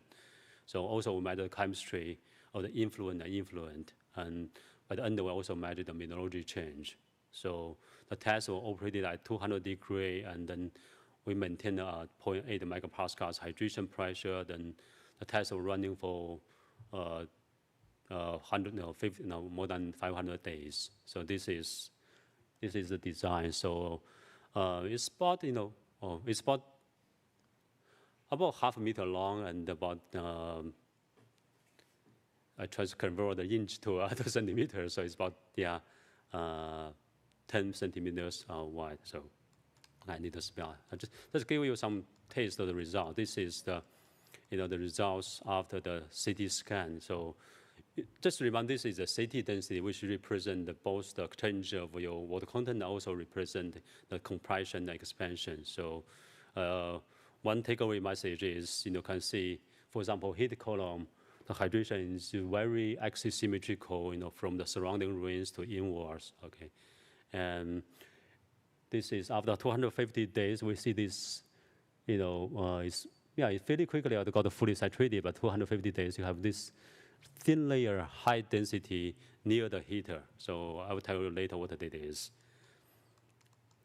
And also we track the displacement. I don't know if we can play those video or not. Okay, so so we use those basically thermocouple. It appears as a bright spot as in the CT scan image, so we can track the movement. So basically give us the movement. So first, we can see the particle move inwards because of hydration at outer rings, and then it move back, when the inner part got hydrated. And this, we also done a lot of, calculation after we dismantle the test. So the dry density, porosity, and basically it give us an image that it got the inner part got compressed, but both the heater side and the hydration side got swelled. So also we observe it is really, as I mentioned, there's a high density thin layer near the heater, which we turns out is pure anhydride, so 100% pure anhydride. So after the hot burn, the field test got started, and we realized the hot burn lab 1, the condition is quite different from the hot burn field test. So we start the hot burn lab 2, try to mimic the field condition. What we did is, for example, we increase the dry density to 1.45. The bentonite is drier, so the initial water content is only 5%. And also we increase the hydration pressure, which is close to 2 megapascals, which is the design hydration pressure in hot burn eventually. But later, although in the field test, this is the plan, but actually later we didn't really achieve that much high pressure in the field test. Other than that, we changed, we put some metal coupons to look at the corrosion and increase our sensor, move our thermal, yeah. This is the, a quick taste of results. And in this test, we change the heating scheme and try to make it the same as field test. Just gradually, increase the temperature, yeah. And this is one thing I would call your attention is the hydration is very different from the lab 2.1 in terms of, for example, you can see the density increase almost everywhere across the entire layer first, then gradually increase everywhere. We didn't see this gradually, inward movement of the hydration front. This is firstly an increase water content everywhere, then gradually increase. There's no much gradient from the hydration side to the heater side. Yeah, the same thing for the heated column. Yeah. So, and then we design this model to simulate this hot burn lab 1. So this is conceptual model we are using. First assume the hydration from the center layer, then the outside part swells, then compress the inner part. And when the inner part got a fully hydratedness, it swells and compress the outer part. So that's we designed. So it's a 1D actually symmetrical model. So we use our in-house code called tough flag. This is one example of the model results. The model did a pretty good job, matching the data. But you can see at the hydration front, we had this kind of peak, which has we have difficult to match it. So we try all kinds of things to see the best way to match it. The first thing we did is to play with the water retention curve because the water retention curve could be a function of temperature. We try to implement a temperature-dependent water retention curve. So this curves basically mimic the water retention curve at different temperature. But you can see here, it didn't really happen that much. So some final observations, we realize the density evolution in bentonite is a result of very dynamic interaction between hydration, the localized swelling, and the overall compression and expansion of the entire buffer. So it's a very dynamic interaction. So if you compare the non-heat and heated column, you can see the temperature, least the less degree of homogenization. So. But if you compare the first and second, we realize the granulated bentonite and the powder bentonite has very, very different hydration behavior. For the powder, you have this nice inward movement of water and actually symmetrical, but for granular bentonite, the water was hydrated everywhere first, then gradually hydrate the entire layer. So it's very different behavior. So the THM model, can do a pretty good job matching the data, but I will still have a hard time to explain what happened at hydration front, which is, is a result of, you have localized swelling, compression, also hydration. Yeah. So, so what that tells us about repository. First, I think one thing I forgot to mention is when we pack the column, it's not entirely homogeneous. There are some fractures. But after we hydrate, the fractures are gone. So it tells us, bentonite has fairly strong self-sealing capability. So if in the repository, if your bentonite is not entirely homogeneous or some, I think it's going to be fine after it become hydrated. And then we also realized the granular bentonite has, the hydration may be faster actually than bentonite powder, even though it has higher dry density. That's all my presentation. I hope still have time for questions.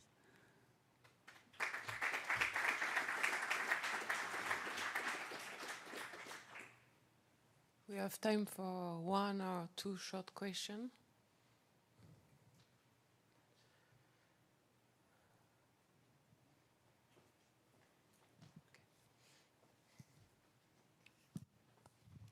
Hello, I'm Roberto Gaggiano from OnDraft Nairas. Thank you for the interesting presentation. I'm just wondering, you're comparing 2 experiments here at higher temperature than the normal 100 degrees thresholds.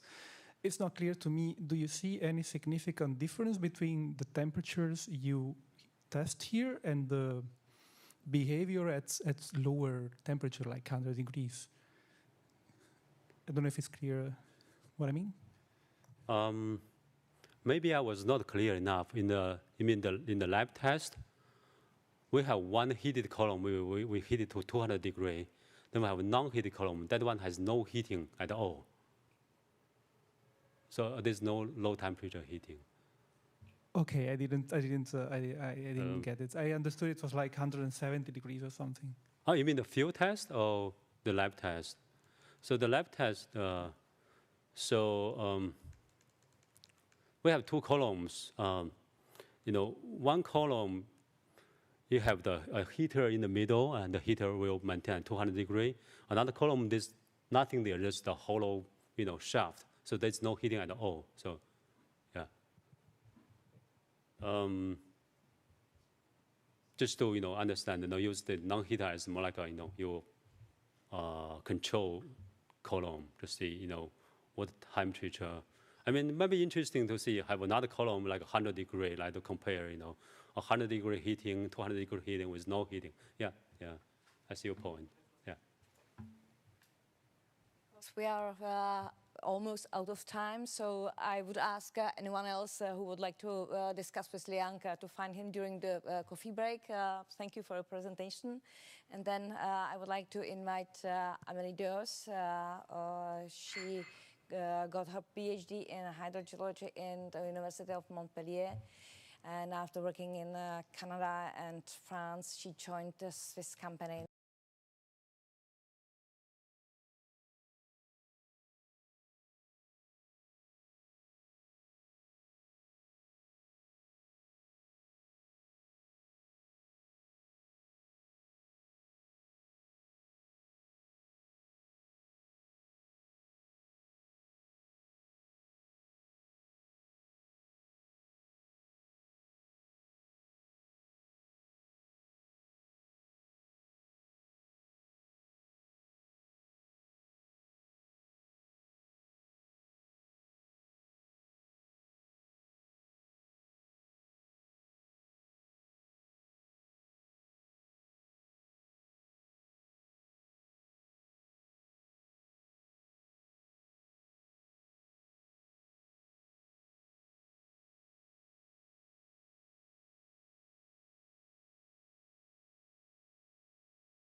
machen Englisch.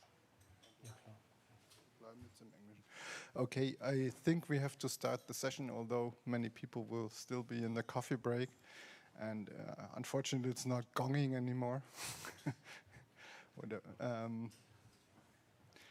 Well, anyways, we have to start the session. Welcome, everybody, to this session on novel or other alternative disposal options. One of the main ones is reactor concepts.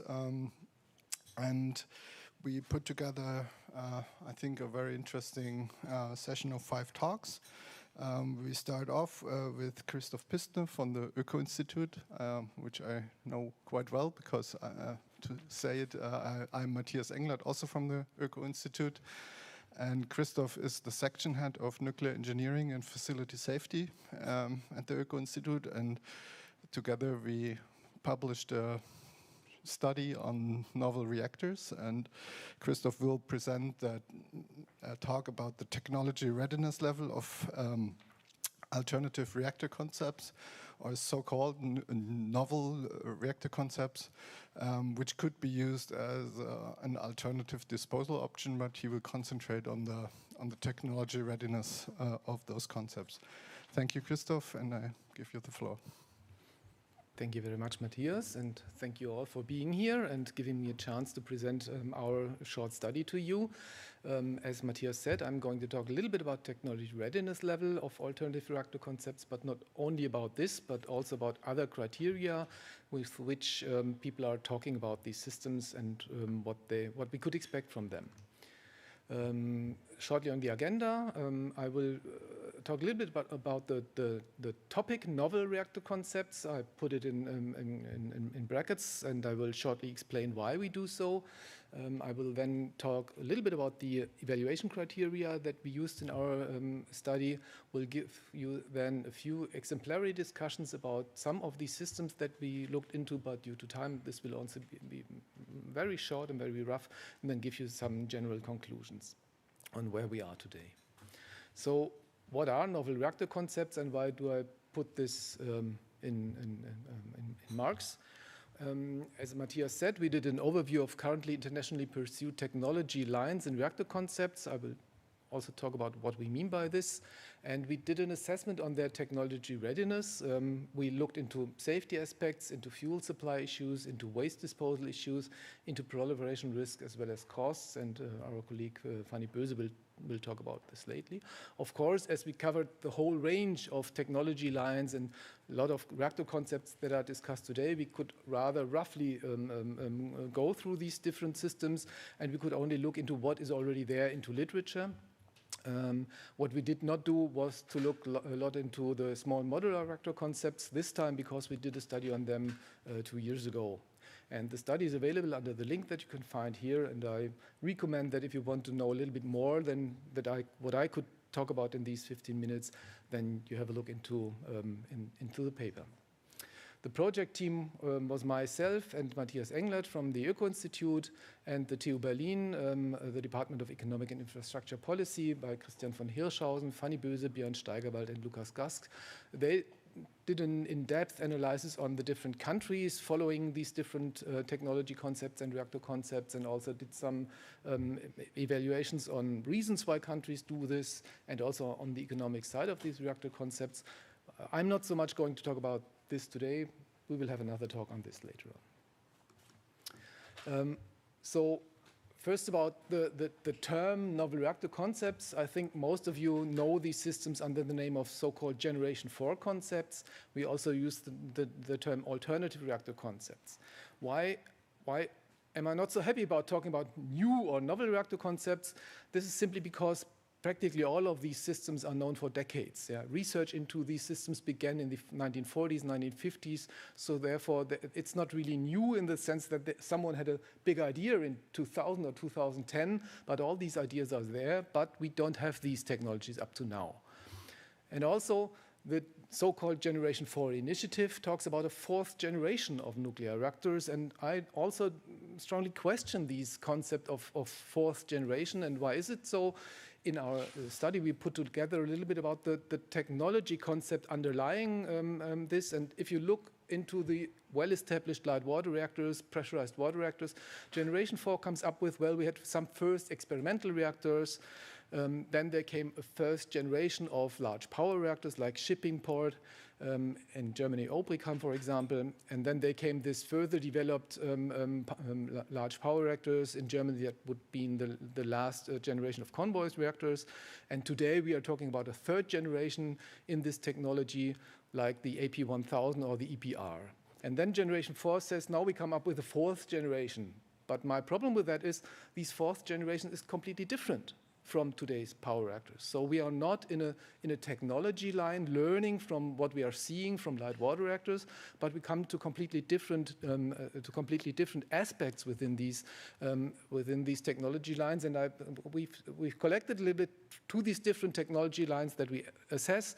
What do we know about these already? And as you see, the further you're going down, there are some things like gas-cooled fast reactors or even accelerator-driven systems that we don't even have the first experimental reactors until today. So we are very early in the development line. Therefore, we don't want to use the generation concept for these systems. So I'm going to talk more about novel or alternative reactor concepts.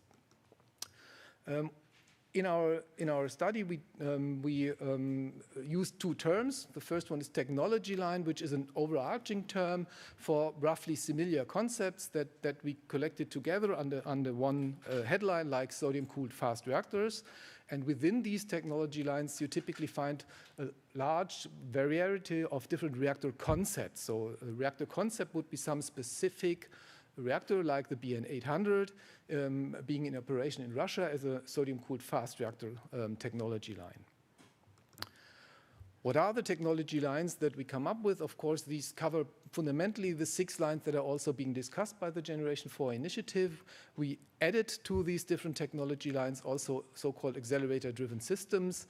The technology lines within the Generation 4 concept are supercritical water-cooled reactors, sodium-cooled fast reactors, lead-cooled fast reactors, gas-cooled fast reactors, very high-temperature reactors, and molten salt reactors.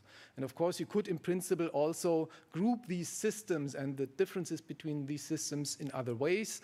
The systematization that we used, why we also came up with the 7th line, you can see in this slide. So first of all, we decided between do you have a critical reactor core or not. If you don't have it, you will be in the technology line of an accelerator-driven system where you have an external neutron source bringing your reactor to work at all. And within the critical reactors, the second distinguishing criteria, major distinguishing criteria, is which coolant do you use? Do you stick to water? There you find the technology line of the supercritical water-cooled reactors, or do you use different coolings like sodium, like lead, like gas, or like salt? And in some of these technology lines, you have further differences, especially for gas-cooled and salt-cooled reactors, looking on whether you do have a moderation or not, whether you stick to a fast neutron spectrum or not. And then you may have further features that are important within the technology line to distinguish certain reactor technologies. So, for example, with a sodium-cooled fast reactor, you find typically reactors like today's BN800 being in operation in Russia that is strongly talking about reprocessing its fuel, whereas you have also other reactor concepts being discussed like the traveling wave reactor that strongly focuses on not needing reprocessing, but having in situ breeding of the fuel and burning of the fuel within its fuel rod itself. So therefore, we came up to this list of different technology lines and reactor concepts being representative for these technology lines. And we discussed these in depth for certain criteria. One thing, as Matthias introduced, is technology readiness level. Where do we stand today? Typically, technology readiness level is defined by different numbers, central concepts being developed by NASA and others, and also being introduced in the European Union. We'll have 9 steps of your technology readiness level. But it is very difficult for a lot of these reactor concepts and technology lines to do a really detailed estimation of where do we stand, because you don't find really all the information that you would need, and it will be a big effort to do that for all these concepts. Therefore, we deduced an easier access, and we just put 3 different steps on it: applied research, development, and deployment, to just roughly see where are we with these concepts. And we and to judge where are we as a whole with these technology lines and concepts, you also need different indicators. So we looked into fuel development materials that you will need for these systems, operational requirements, inspection technologies, control systems, safety functions, safety assessments. So we discussed these different topics for these different technology lines to get a good idea about where are we actually. For other evaluation criteria than the technology readiness level, we just did a rough comparison to today's light water reactors. Are the systems that we are talking about, do they have advantages? Do they have disadvantages? Or is there no significant difference between those systems and LWRs that are in operation today? And of course, you would also have to discuss when you do talk about advantages that your system have, are these advantages based on inherent properties of the technology line? For example, because your fuel has certain features, or because your coolant has certain features? Or does it more depend on the specific design? So of course, even if your coolant has certain properties, still you will have to look on the whole safety design of your reactor to be sure about whether some possible safety advantages will really lead to an overall enhanced safety or not. So we looked into safety. I will not go into the different indicators that we were trying to focus on during the analysis. We looked into fuel supply and waste issues. We looked into proliferation issues, and we looked into possible costs for these future systems. So what did we come up with? Some example. First of all, one system that you probably know quite well, it's a sodium-cooled fast reactor. Here the picture shows a pool type kind of these reactor where you have a large sodium pool in which the reactor core is embedded. For sodium-cooled fast reactors, you will probably have an intermediate cooling system to separate the natrium that is the primary coolant from a water steam system that you have in this to produce your steam. And we know these systems quite well because they have been developed and researched on in Germany for quite some time, but also in a lot of other countries. And these are the only systems that we have some reactors in operation today that are by the IAEA defined as commercial power reactors.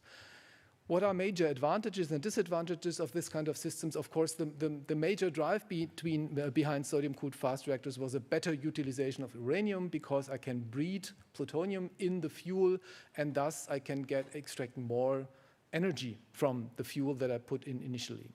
But there are also other differences.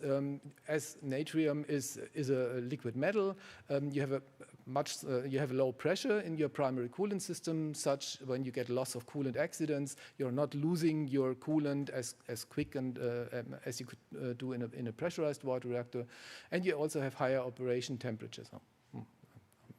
I need to go through the slides once again.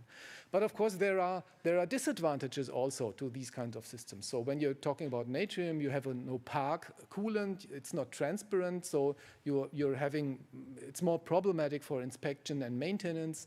The reactivity control with fast reactors is in principle more demanding than it is for today's light water reactors. Natrium itself is a reactive coolant, so you have the problem of sodium fires in case of loss of coolant accidents. For typical systems of sodium-cooled fast reactors, where you take reprocessing into account, you will have a higher proliferation risk when you're heading for an open fuel cycle. And in principle, in sodium-cooled fast reactors, they are very good reactors to produce highly pure plutonium, which is also a very efficient nuclear weapons material. And one of the major reasons, I think, why today these systems, while we do have a few operators already in operation, why they are not largely included in today's nuclear fleet is they are simply too expensive. They have a higher investment cost than today's light water reactors. So I will skip the example, but with respect to sodium-cooled fuel reactors, so the status is that we had more than 20 prototype reactors worldwide and 400 years of operational experience, 70 years of research and development, but we still don't have a commercially viable system in place. And from my point of view, it's also not foreseeable that we will have this in the coming decades. The major advantage, of course, would be a higher fuel utilization. You could have breeding of new fuel materials. But on the other hand, this is an aspect that is not needed for the foreseeable future because uranium resources are up to now sufficient, and it's not to be seen that this situation will change within the next at least 2 decades. For safety, you might have specific advantages as well as disadvantages. As I said, you have a low pressure coolant. On the other hand, you have questions like sodium fires. And up to now, the actual safety performance of most of the systems that were in place is poor. And with proliferation, you have potentially significant disadvantages since weapons-grade fissile material can be produced with a high quality. But of course, this will be highly dependent on the questions, do I take reprocessing into account, or is my system focused on in situ breeding and burning like the traveling wave reactor was thinking about? When I look to the time, I think I will just briefly go through the high temperature reactors because they were also very well known. We had the F.R.Frieß and the T.Lohser in Germany. These systems are gas cooled typically by helium, although other gases are also being discussed internationally. You have different reactor concepts for these very high temperature reactors. The most well known in Germany probably is a pebble bed reactor where your fuel is in spherical form and the uranium is embedded in triso particles, but you might also embed the triso particles in normal fuel rods or blocks where you then have a prismatic high temperature reactor. This system also has advantages, but it also has disadvantages. The major advantage of these systems would be high working temperatures of the coolant.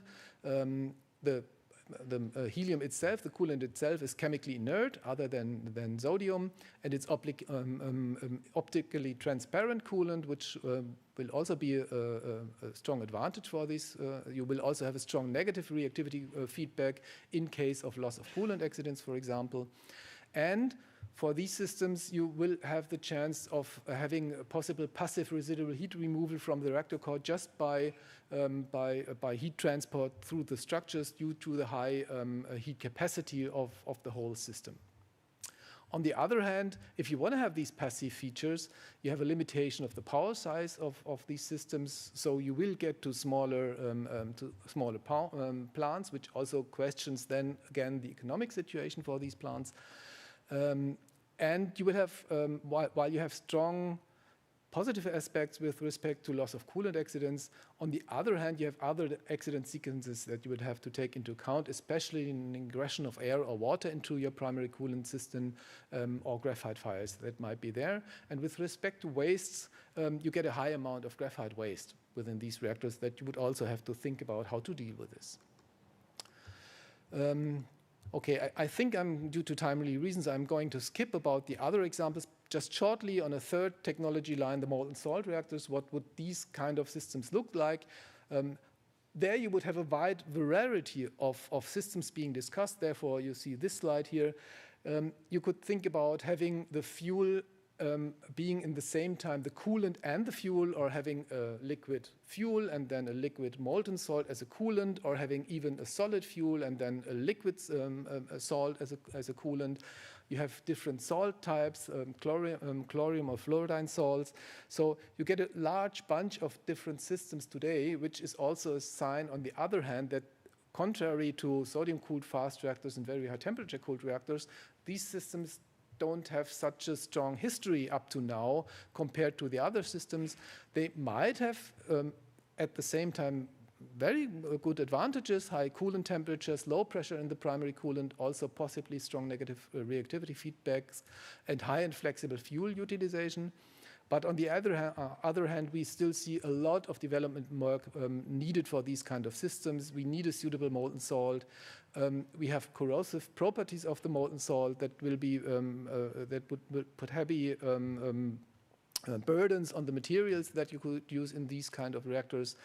You will have a free-flowing radioactive inventory, which puts a lot of pressure on questions like radiation protection, but also on fissile material control. And you will probably have the requirement of an on-site reprocessing or perhaps an off-site reprocessing, but mostly in situ would be very interesting for these kind of systems, which also poses a lot of questions as well, and the technology development as on aspects like fissile material control, proliferation resistance. So I skip to this and come to my conclusions. As I said in the beginning, the principles of the technology lines are known for most of the systems since the 1950s. Possible exceptions might be the accelerator-driven systems. Also, some ideas in this direction are already around for quite a long time. As I said, the development of technology lines is not linear in these cases, because these systems are completely different in some central parts that I would say it does not make sense to talk of a generation 4 here. Yeah? Basically, we would have a generation 2B or something like that of systems that we are currently talking about. In terms of technology readiness level, many technology lines and reactor concepts remain in early stages of development. And no system up to now has really advanced to the market penetration phase. For the gas-cooled fast reactors, the supercritical water-cooled reactors and accelerator-driven systems, we have no extensive findings from small experimental reactors available today. For lead-cooled fast reactors and molten salt reactors, we have first experiences from smaller reactors, but no demonstration reactor so far has been built. A lead-cooled fast reactor is just being built in Russia, and for molten salt reactors, we do have systems now being built. The most extensive technical experience is available for sodium-cooled fast reactors and very high-temperature reactors, but as I said, they are not up to the point of economic viability. The developer schedules are often characterized by overly optimistic assumptions. Developments are delayed by years or even decades, and in many cases you could see that some approaches that had been followed 10 years ago or 20 years ago have then been discontinued later on. So just because we see a lot of work going on today, this is no proof that we will finally come up with a solution in any case. Demonstration reactors that we have today are not yet suitable for widespread market development, so we will need additional first-of-a-kind reactors in any case. And for the development of these reactor concepts, for most of these reactor concepts, fuel and material developments is in particular time limiting.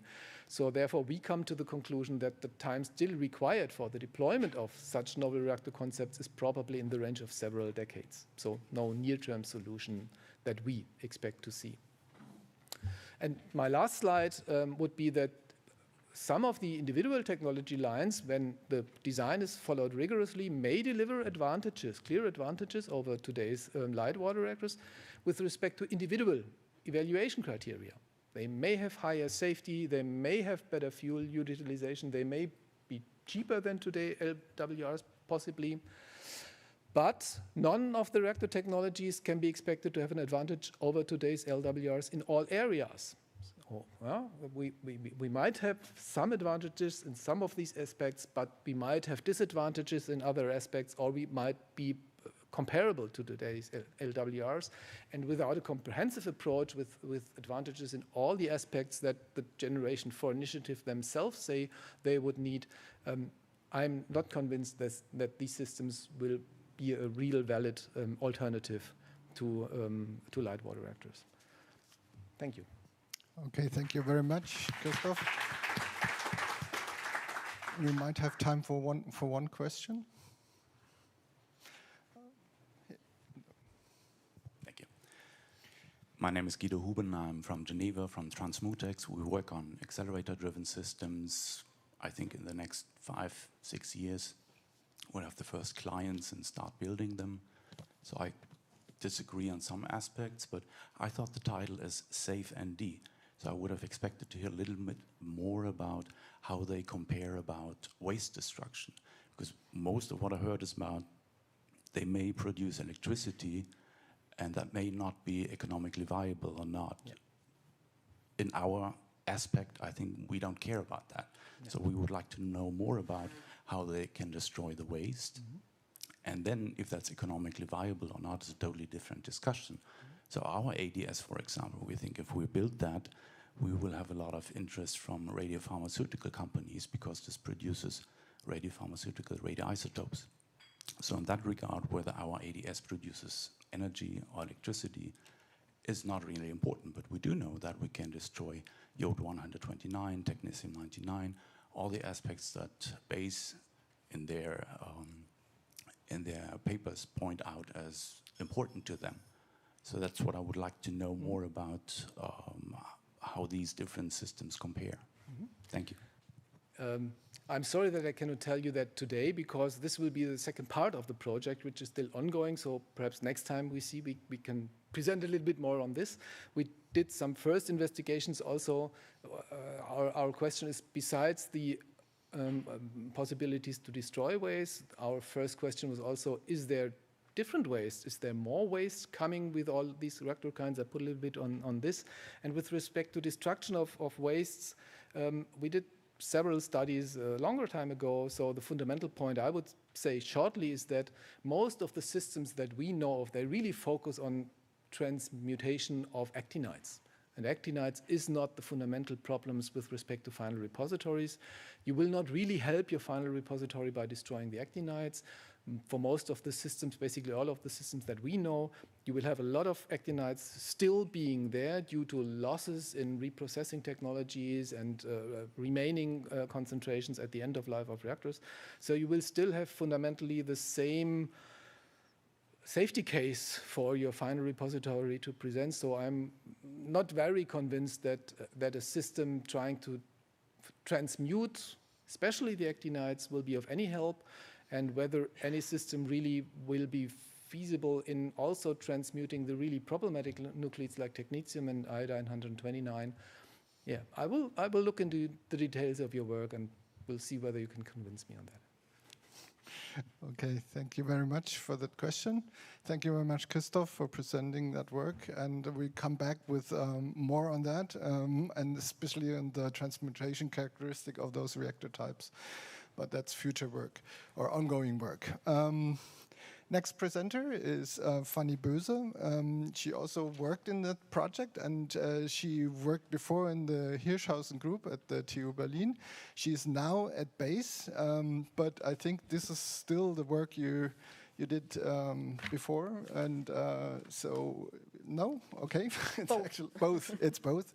Okay, so it's about the economics of nuclear power and an assessment of LWR, SMR, and so-called new reactors.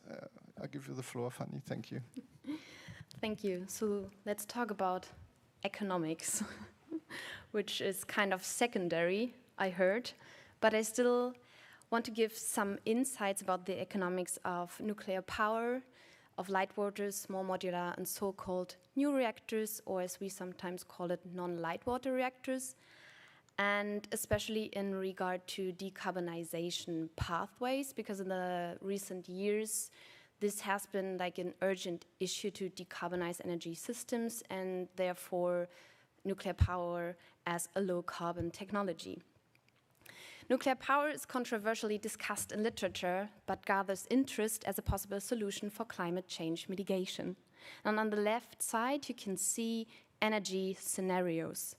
And they show over time until 2050 how they project the nuclear electricity generation. And on average, this is the red line you can see. This projected is a nuclear scale up. But if you have a closer look, there are like differences. There's a part of modeling that's actually phasing out nuclear. And there's also energy scenarios that have a strong nuclear scale up. And how this is diverging is especially something that can be observed within one model. For example, the Global Energy Assessment. They have a broad range of energy scenarios, different assumptions, and they have a nuclear phase out, and they have a strong nuclear projection. So you see, within energy scenarios, nuclear is a choice and not a requirement for decarbonized energy systems. And why is that so important? For me, this is important because scenarios are impacting decision makers. They are impacting us as scientists. So we need to ask questions about what assumptions are there and how feasible is such a scale up. So especially for nuclear power, which has increasing costs, there has been asking questions about these assumptions, and within this paper we took the first steps to raise feasibility concerns for a strong nuclear scale-up in the context of decarbonization. And therefore we ask, okay, assume a scale-up, what kind of technologies are out there to pursue that? And we characterized roughly the reactor designs into that 3 categories: high capacity light water, the dominant reactor type right now, then a lower capacity small modular reactor, which is based in this analysis on light water, although there are concepts that are non-light water. And then pathway 3, the so-called Gen 4 advanced reactor types, but there the focus is on fast cooled reactors and the closed fuel cycle. So let's start with the first one, which is quite short. Is this time my time? I'm already talking 12 minutes? No. The time on the screen? No, okay. I was, whoo. So let's start with the light water, high capacity light water. So actually, you can see on the left figure that light water became the dominant reactor technology, especially with the orders in the 70s, and then the orders decreased over time subsequently. And then you have that orange bars, if you can see, those are especially new builds in China. In the OECD countries, you have a few reactor new builds. They are behind schedule and over budget, so we actually have the issue of aging fleets. There's the average age of over 30 years right now globally. And the nuclear energy electricity generation is expected to decline. We have reactor companies that became bankrupt, sold, or had changed businesses, and there are very few reactor companies that can produce, for example, the reactor vessel. And then secondly, I already told, they have historically become more expensive than not cheaper. You can see the red line. Nuclear here is the levelized cost of electricity generation. This is something to compare different energy technologies, and that others, such as solar and wind, to contrast, are decreasing. So what is proposed to do with that problems? There's a strategy to reduce capacity, to be like light water based, but to reduce the capacity. And we especially focused here to get some short economic insights with something that is similar in the reactor family, but is varying in capacities.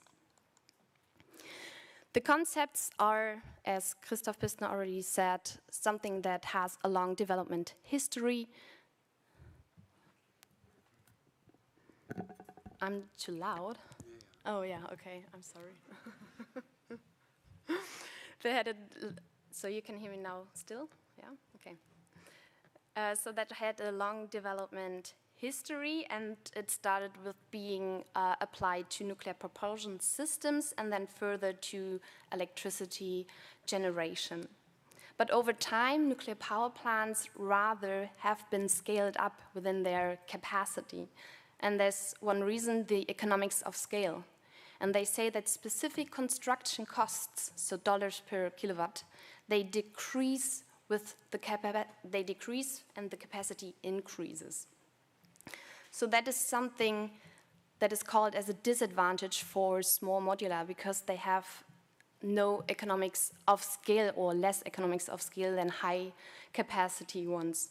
And in production theory, you can see on the left side, where within plant capacity, construction costs goes up.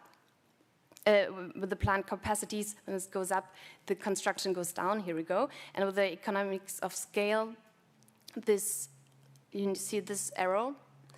If you decrease the capacity, then the construction cost goes up, and there are some factors to lower that down. And one aspect is learning by doing. So the strategy is to produce a lot of them. So you need to change from an industry, from an economics of scale, to an industry to produce mass production, to have factory production. And we did some short calculation with some assumptions. As you can see here, there's limited construction experiences and about learning. So in literature, there is rather some hypothetical suggestions for a learning rate between 5 and 10%, and then we choose a Westinghouse reactor design 225 megawatts, and an AP1000. And then we ask when, at which point, how many had to be produced in order to be competitive with a higher capacity light water. And then the result was that they have more than 3,000 should be produced by Westinghouse when we have a learning rate of 6%. So this is quite a lot. And then we look at status quo. Are there a lot of reactors, simply speaking, out there? There are only a few SMRs in operation or under construction. So construction experiences are limited, and they rather show longer construction times, which is kind of first of a kind, but which maybe change when there's like more experiences. But if you like see the urgency of rapid decarbonization, this is just something that is not available for large-scale deployment, which is necessary sooner than later. The so-called new reactors, as Christoph Pistner told, there are different reactor families, and we focused explicitly on the fast reactors. And on the left side, you can see a projection from the 70s from the former DOE Department of Energy, and they actually projected a strong nuclear scale-up, and they also said there's probably a scarce uranium, so we need not only a nuclear scale-up with light water, but also with fast breeders that have a higher fuel utilization. Well, you can see down there the lowest green line, which is actual development, so that strong nuclear scale-up did not happen.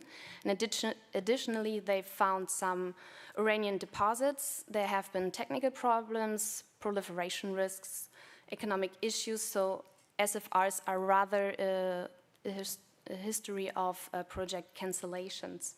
There's an exception, this is Russia. Since the 1950s, there have been built a few SFRs.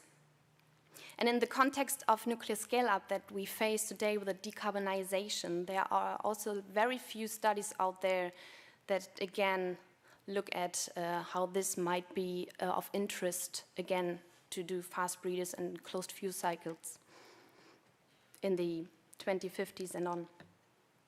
So the status quo here, we have very few in operation or under construction, Russia, as I said, and then there's China, something under construction, the SFR 600. The USA especially had some infrastructure in the 70s and 80s, and then was like shutting it down. There's currently new interest in developing such technology with a TerraPower and governmental support. And France had a design, but was canceling the project in 2019. So they're still under development. They're gaining operational experience in just very, very few countries, and they're not available for large-scale deployment for a rapid decarbonization. Anyhow, let's look at some economic aspects here. The SFRs have a higher fuel utilization through breeding, and this reduces the demand of natural uranium. The MOX fuel that is needed for such reactors involves reprocessing and involves high costs. So in order to become competitive, you can look at the direct disposal route of a light water and look at which point that reprocessing route can become competitive. And there you can look at the uranium price as a sign of uranium scarcity that would be needed in order to make that reprocessing route competitive.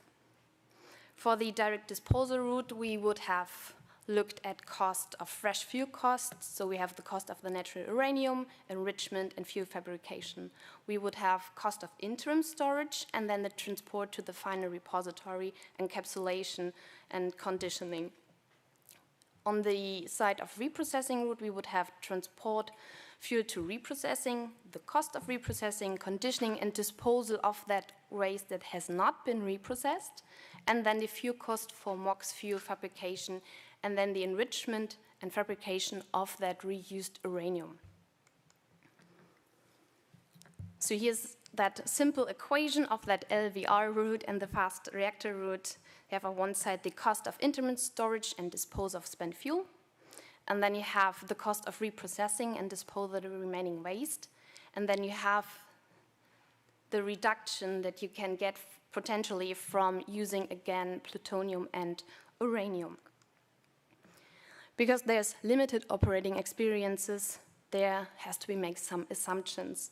And we took this from Ban et al., the assumptions here, so I just listed them. I will not go through all of them. There's an interesting assumption if you see the first two, I think it's the first two, it's direct disposal, the cost of direct disposal, and then you have the cost for the disposal from reprocessing, and it's assumed to be lower than the direct disposal from the light water route. All right, so down there I just simply put how to solve that in order to see what kind of uranium price you would need to make it competitive.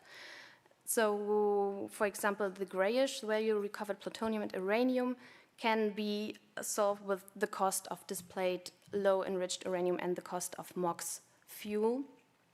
Or you just add value of recovered uranium plus value of recovered plutonium.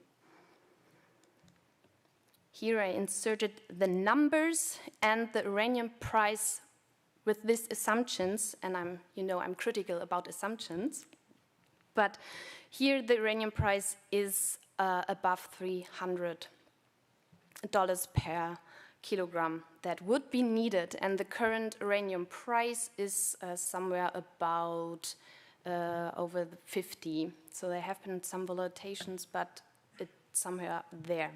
So it needs to be like way, way higher to possibly make it on that conservative assumptions economically. So we have something that is not available, and this is not economic competitive to light waters, and why light waters are having that high costs compared to renewables. So let's conclude. Nuclear power is controversially discussed. It was contrasted that a proposed nuclear scale-up is something that is not seen right now. It's rather an industry in decline. The proposed SMRs, the cost reduction that are proposed here would be to mass production and would be required a very high amount of reactor orders, but in fact only a few are currently in operation or under construction. The FSRs have economic disadvantages due to the complexity of sodium, and the fuel recycle route is not competitive unless the uranium price would rise significantly. And the SFR development shows rather project cancellations and longer development durations. And this analysis does not address important issues such as risk assessment and proliferation. And there's also, like a final remark, climate change also affects nuclear facilities, and this will be a point in this climate change discussion and literature which will be emerge in the future years. So decarbonization has to happen rapidly, where nuclear power has a limited potential to contribute, and the decision makers should rather concentrate on low carbon technologies that are cheap and fast available. Thank you. Thank you very much, Fanny. We have time for one question or two. Very short. Back almost at the same time.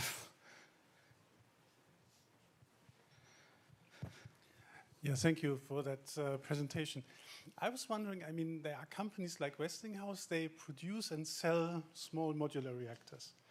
And they do that because they are convinced you can make money with it. And you just explained in detail why you cannot make money with it. And I was wondering, why are there such different perspectives on the issue? That is a great question. I'm wondering as well, really. So maybe they really believe in that shift from economics of scale into that mass production. Maybe it's something that they know that the higher capacity does not work, and it's just something they really want to try at least before, like, the industry is declining further with the aging fleets. Oh, there's a question again. I just thought, you know, a company like Westinghouse, they are in the business for many years, and they are really good in making money. They know that very well. I'm not sure how your experience is. I'm not criticizing your talk, but isn't thank you. House bankrupt? Okay, that was not a question, more a comment, right? Okay. May I just add on your question, perhaps? I mean, Westinghouse is not yet selling these reactors. I mean, they are not yet building and selling them. They are developing them because they think there might be a market. But up to now, we don't see any producer really selling small modular reactors on the open market. I mean, even NuScale does not find operators that are willing to invest. But I don't think we have to sort of discuss the business model of Westinghouse. Oh. Okay. Sorry, I've seen your question, but we're already a little bit late in our schedule. You can ask one-on-one. Is it a short one or a very brief one? Okay.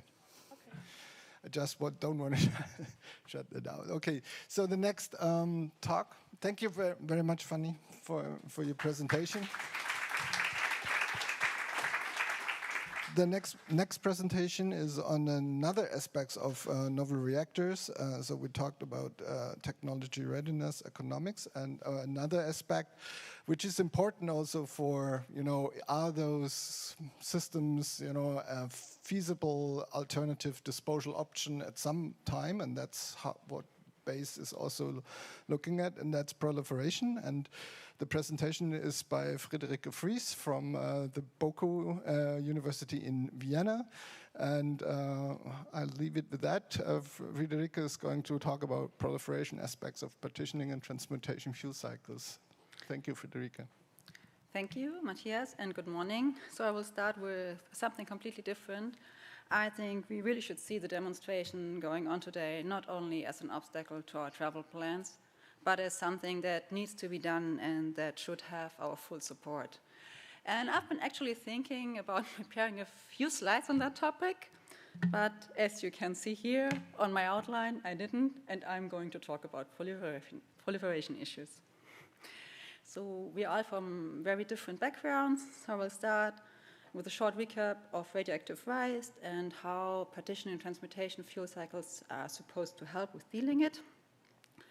I will give you a short introduction in proliferation, what it actually means, and then we will go to the 3 different parts of a partitioning and transmutation fuel cycle that will be always needed, even though the specifics might be very different. So we have fuel fabrication, we have irradiation facilities, and we have reprocessing facilities. So this is our high-level radioactive waste. It's mostly, not exclusively, but mostly spent nuclear fuel. As we learned 2 days ago, we don't know exactly how much there is worldwide, but we know that 1 gigawatt light water reactor, so this is like a commercial light water reactor nowadays, produces about 30 to 50 tons per year. We have 400 reactors running, so you all get an idea how much is there or might be there and how much is still produced. So most of it is the uranium in it. It's not so important. Then we have a really small part here, which is more interesting. And from this is also the biggest part not interesting again. But what we have to look at is the plutonium, the minor actinides. And here we have different fission products with different half-lives. So they are listed separately there. So basically, all people agree that high-level radioactive waste is dangerous. The big question is now which parts of it are dangerous, and that depends very much on your point of view. And one aspect how to look at is the radiotoxicity, and this is a very famous graph and is used as an argument for many, many transmutation fuel cycles. So what we see here is the total line. You see it falls important. This year's logarithmic, so we have 1 million years here.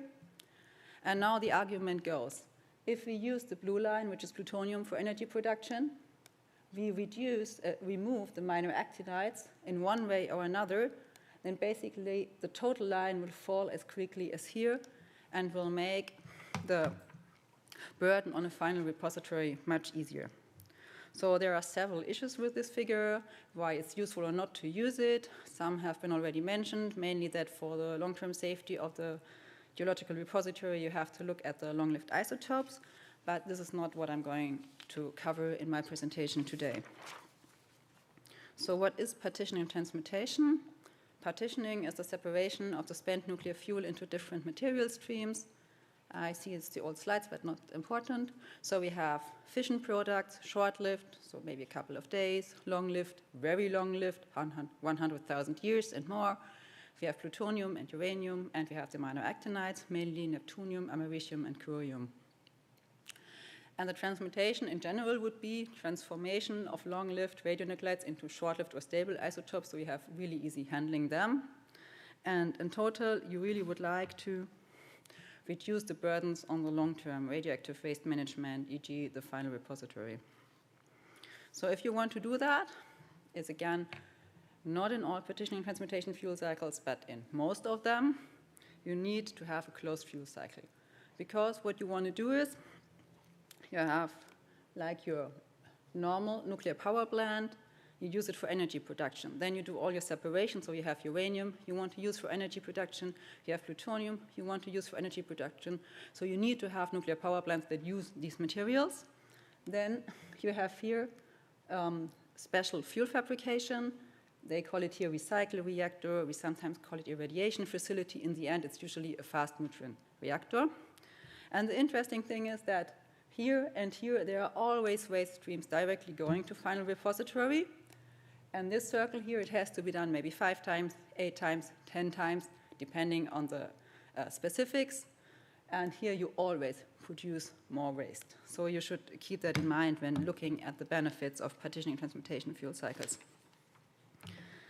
There are different criteria for the assessment of partitioning and transmutation. So it's the technology availability, we had that a bit before in Christoph's presentation, the implementation period, the effect on radioactive waste disposal, the overall energy production strategy, and the different risks associated with these kind of fuel cycles.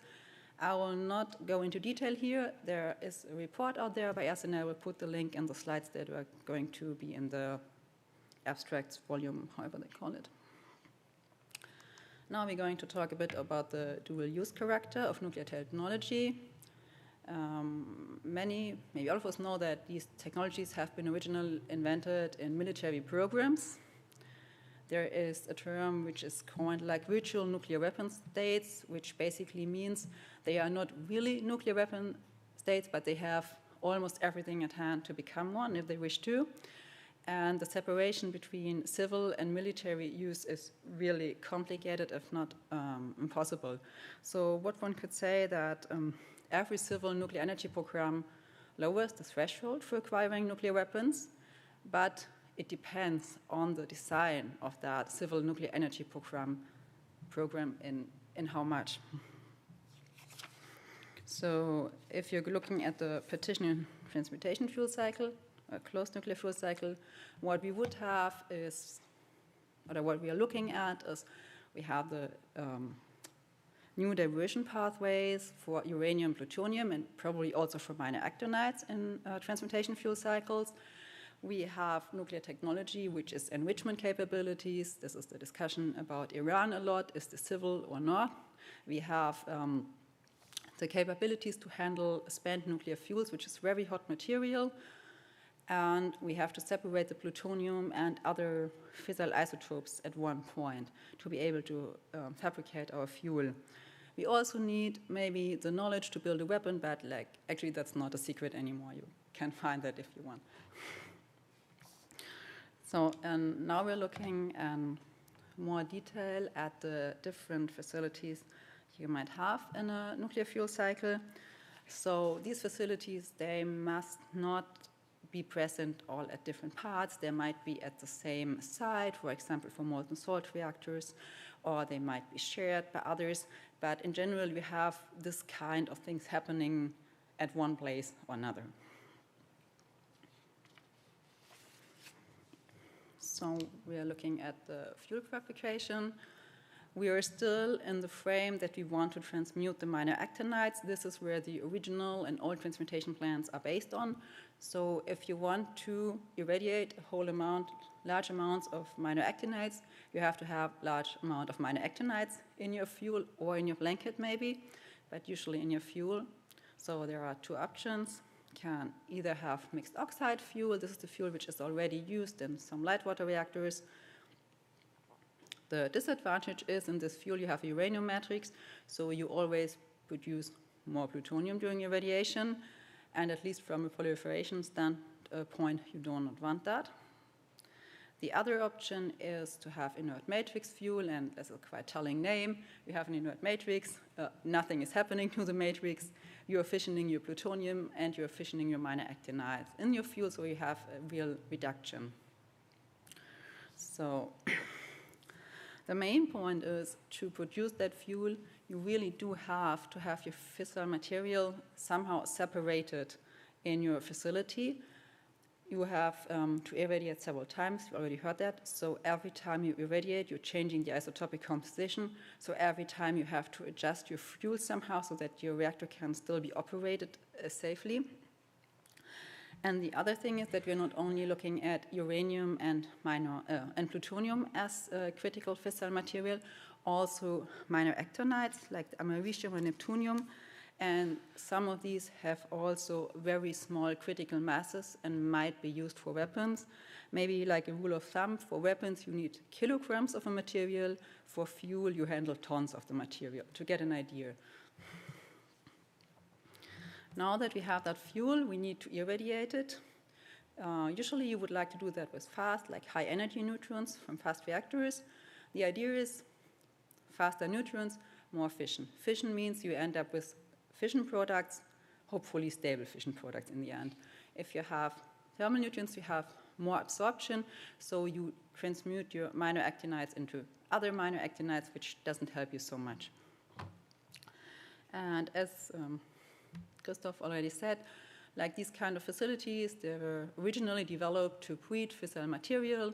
So if you use a system that was developed to produce plutonium, it has in itself like a dual-use character. Some of them are even considered to have breeding blankets to produce even more plutonium.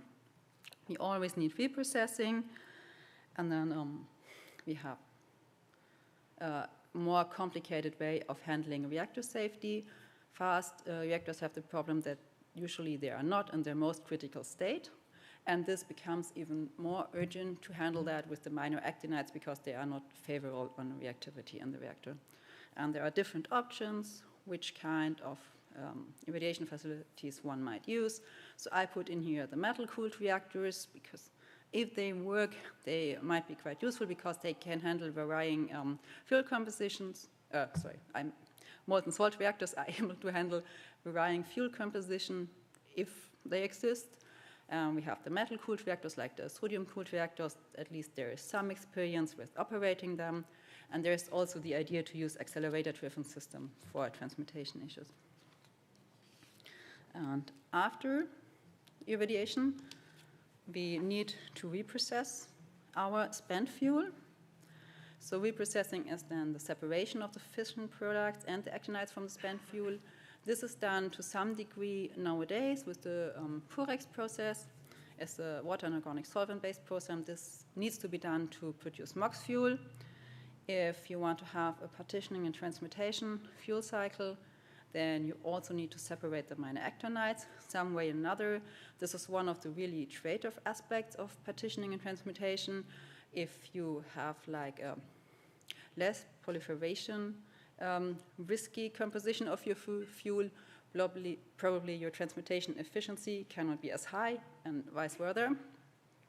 So what you would like to do is pyroprocessing, because with the organic solvents, they don't handle the high radiation coming from the spent fuel with the high minor actinide content well. There is a lot of research going on. Like, to my knowledge, at the moment, we have like lab scale, grams per year. Maybe you remember, we need more like tons per year, several tons per year. And now the question is like, why is reprocessing such a big issue in the discussion or not? It depends.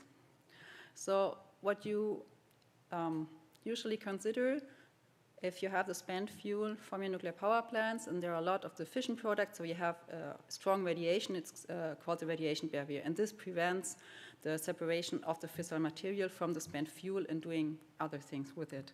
But now the separation processes basically removes that radiation barrier from the fissile material, and it's available. And this is a problem which has been known long ago. The picture is actually from Seibersdorf, close to Vienna, where I'm from. And like already in the 70s, the proliferation issue was one issue why the United States decided that they will not do commercial reprocessing and recycling of plutonium. And there has nothing changed since then, or not much changed since then. But also in the States, there is some research going on pyroprocessing, especially in cooperation with Korea. And there is also this discussion like, how is the proliferation risk of pyroprocessing compared to Forex or hydroprocessing? And like on the left side, we see this question, can pyroprocessing reduce nuclear proliferation risk? This article comes to the conclusion, yes, it can reduce the risk, but it's also written by people who do active research on pyroprocessing, and they would like to have that process in Korea. And on the right side, we see like an affirmation, quite recent, like a couple of years, that also pyroprocessing is reprocessing and comes with the proliferation risk.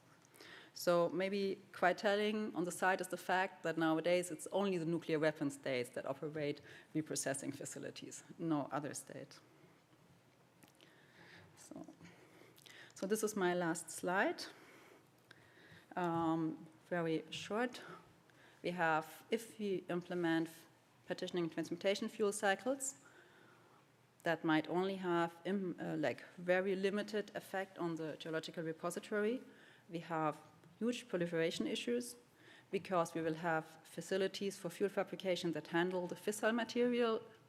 We have fast Newton reactors that were originally designed to produce fissile material plutonium and not to burn it. And we have the reprocessing facilities that can handle extremely hot material and separate the different material into in different waste streams. And of course, the actual proliferation risk that depends on the specific of a fuel cycle and the facilities. It cannot be assessed generically. But what I want to do is to give you an idea what kind of points one need to look at. And I want to stress once more, this is, in my opinion, not the main issue of partitioning and transmutation fuel cycles, but one should look at these issues now, because if, and I say especially if and not when, partitioning and transmutation fuel cycles are implemented, then it's too late to figure something smart out how to handle this problem. Okay, thank you very much, Federica. We have time for one question. Yep. Thank you very much. That was very enlightening. In the last 2 days, I heard a lot about clay and casks, and that it will take decades to find solutions, and spending a lot of money on research, on geologists, which is great. I was wondering, in the P&T sector, you pointed out it's difficult. So what's the research? What are the solutions that you're working on, or is Germany working on to overcome the obstacles that you mentioned? So I'm pretty sure that Germany is not working on that obstacles. The question is, like, these kind of fuel cycles are mainly considered by countries that already have nuclear power plants or still continue to have nuclear power plants. But, sorry, could you rephrase your question? What are in Germany the current research facilities that work to overcome those obstacles that you rightly pointed out? I'm not so familiar with the German research landscape since I'm working in Austria, but I'm not sure, but I think Germany is participating in some European context research project on that issues, but I'm not sure. Okay. In terms of the time, and that we have to be on time because the final session will be here in this room. I will go for the next presentation. Thank you very much, Federica. And Federica will now take over this session and be the moderator and not the participant anymore, because we organized that session together. Federica. So thank you, Matthias, for chairing the first half of the session, and I kindly introduce our new speaker. Next speaker is D.Scheer from Karlsruhe from Institute of Technology Assessment and System Analysis. Is that correct? Yeah, I'm very happy to have you here. The floor is yours. Well, it is totally correct. And that gives stimulus to my first remark. I'm a social scientist working in the field of technology assessment. And that means nuclear power or nuclear waste disposal is one technology amongst others in my work. I'm not totally working on the field or within the field of nuclear power or waste. So what I would like to present here is a conceptual idea and subsequently a case study on nuclear waste under the title Nuclear Disposal Pathway under Conditions of Uncertainty. First, I would like to present the conceptual, the heuristical idea, what we understand as a future pathway that goes beyond the case of nuclear for other relevant technologies as well. And the second step, I'd like to carry out and present a case study which implements the conceptual idea on the field of nuclear waste. Finally, I will try or draw some short conclusions. So first on the idea and the concept of future pathways. Well, the background is, in the case of final disposal of highly radioactive waste, is a central political social challenge. We are working on that since a couple of decades, I might say, and we will work on that still a couple of decades to come. So there's something to do. We had a major paradigm shift in Germany in 2013 with a new Stand AG law, that is final disposal with reversibility put on a new base. And objectives are relatively clear, but paths and routes are what I would say diffusely clear. The work we did is a part of the so-called Transens project. You might have learned about that, a huge project with several presentations and sessions also present here at the conference. It's transdisciplinary research in the field of nuclear waste disposal. So the Transens stands for that big project. So what is the idea? First of all, there's a little bit of mirroring in the screen. Well, the project is future path repositories, that is path heuristic under the paradigm of agency and flexibility in a reversible process. You can probably right away find that from the Stand AG approach, the objective, how to do that after the paradigm shift in 2013. So what we try to do from that conceptual idea is to contribute for identification, implementation, and impact analysis of differing or different disposal pathways.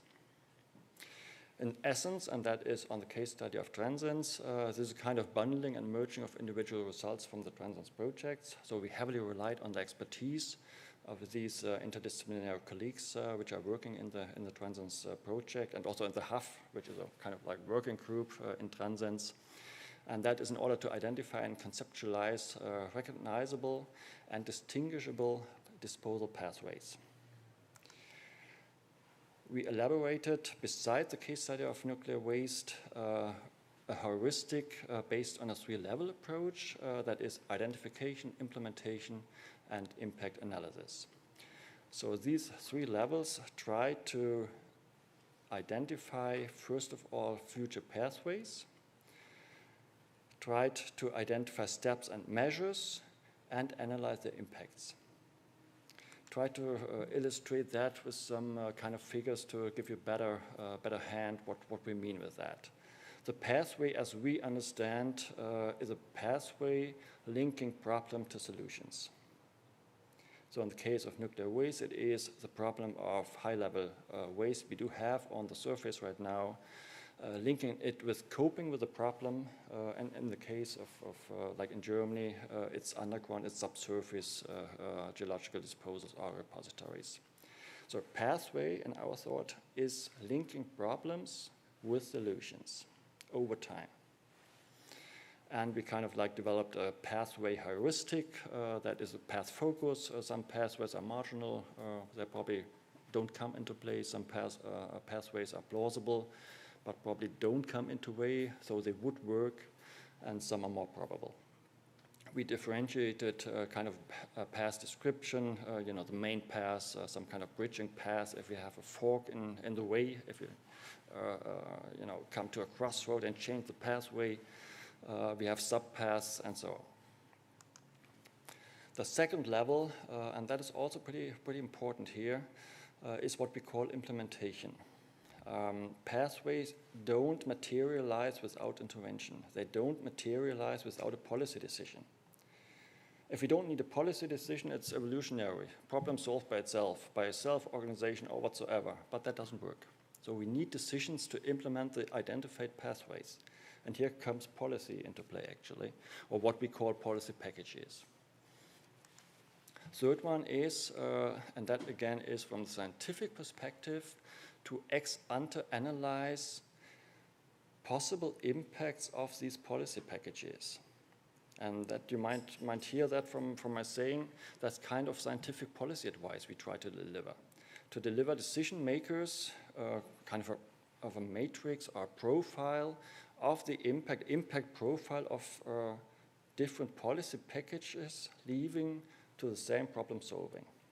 Different pathways, different policy packages, with their impacts, other ex-ante knowledge for decision makers, and then they decide, well, the pros and cons of that policy package are, well, I can live with that, it's pretty good. The other one, well, the downsides are so big, we can't do that with our population or whatsoever. So that's kind of like the main idea, to deliver ex-ante scientific policy advice to the decision makers. Well, we do have some feedbacks and interactions for sure, but that is so much for the idea, actually. And now the task was to try that out in the Transens project. Can the idea be implemented as a HUF case study within the Transens project? Well, let's have a look. Well, the PATH team, the pathway team, were some mostly senior researchers within the Transens HUF team. A Core Plus team, well, some other guys and girls. And we did, well, as you can see, online workshop during the pandemic with the idea to identify relevant pathways in the field of nuclear waste high-level disposal. We found 7 pathways. We'll show them later on, and decided on 3 of them to dig deeper. And we tried to do an elaboration of a pathway description for 3 pathways. Well, and the results are ready to publish. They are at Springer right now as a book chapter and will be published pretty soon, at least this year. So what about those 7 pathways we identified? On the marginal side, the so-called exotics, that is space, ocean, Arctic, Greenland, ice sheet, disposal. On the right-hand side, you see the tendency, should call tendency. That's kind of Delphi approach. So we tried to elicit relevant pathways and ask these experts, well, our colleagues, what about your judgment in the future? Will that keep on staying on the category of marginality, or does it shift? And this arrow over there is kind of like it stays there. It will be marginal. The second category, which we titled plausible and explorable pathways, there we do have 4 pathways identified. The first one, or well, the second in the row, is direct emplacement in interim storage casks, with a tendency, as they said, through expert elicitation towards marginality. Third one is partitioning and transmutation. We just learned about that one here from Friederike. Also in the judgment to say it tends to be, at least in the case of Germany, towards marginality. The fourth one is deep borehole storage. We learned about that yesterday in the case of Norway. Quite interesting for me to learn a little bit more on that. The fifth one is consolidated interim storage with a tendency here towards probability. So this can be, it seems plausible from the sketch, and might be the case like to be implemented in Germany. And the most probable or well viable pathways in the case of Germany is extended decentralized interim storage. and according to Stand AG, well, which is kind of the legal pathway we foresee right now. Just give you some information on the three pathways we depicted for deep analysis. The path according to Stand AG, that is the currently valid legal situation in Germany after 2013. That is the prioritized pathway that we follow. It specifies site search decision for best possible repositories in Germany. And it aims for closable deep repository with retrievability and salvageability is the main objective. The second one, which we called prolonged decentralized interim storage, that is temporarily significantly prolonged interim storage as a necessity from the Stand AG, and as we know now from the postponement of 2031, this gained importance. We will have a considerably longer and prolonged interim storage as it seems right now. That has impacts on new safety and security requirements when it comes to natural disaster, aircraft crash, terrorism, and so on. And the last one is the idea of consolidated interim pathways. That is the idea of new construction of a smaller number of technically optimized interim storage facilities with the added value of updating the state of the art of science and technology. You all know the German interim storages are pretty old, they're 30 years old. So this idea is to build it new with the state of the art of technology and science. But for sure, high investment costs here is on the downside. Trying to give you illustrations what we mean with these 7 pathways. What you can see here is distinction between the interim storage, IS, distinguished on a level further on the status quo oriented and the preparation for the final storage. And the second half is final storage with store-in and long-term storage. So first we have the main path of according to Stand AG that aims at a deep geological repository with a multi-barrier system. On the other side, we do have the exotics, and you can see the Randständig in the bottom below. That's marginal. That won't happen in Germany as it seems for right now. We do have then, as a sub-pathway, the extended decentral interim storage and consolidated interim storage, aiming at the same subsurface disposal. And we have direct and interim storage and partitioning and transmutation turning from yellow to red. That indicates the category of probability. So that is our idea to systematically identify and illustrate on a picture on those different pathway solutions. Then we still have the deep borehole storage on the final storage side, which we learned about on the Norwegian presentation yesterday. Just some comparative observations, a few main paths and many subpaths. There's just one reference path on deep geological repositories with variability. It's pretty much status quo oriented. We go from the interim storage of the paradigms of legalistic, technical, and social feasibility. We have the absolute primacy of safety with subordination of other facets of future options. There's no technology openness in that field in nuclear waste disposal technologies. And we have different strategies of coping with uncertainty. That is reducing uncertainty via incremental status quo orientation. Anchoring participation and involvement from the paradigm shift in 2013. That's also the idea to involve people and for doing so reducing social uncertainties. And the third one is the principle of flexibility and reversibility as a strategy for maintaining the ability, the agency in the future. Well, the implication of the post-2031 postponement, we do have an extended period from now 15 to 37 years from 2031 to something really in the future. So This is increased uncertainty of future knowledge. And within that period, there are like two fundamental decisions to be made. That is, the siting decision has to be done in that period. And also the interim storage concepts have to be updated. Do we go towards consolidated? Do we stick with our system?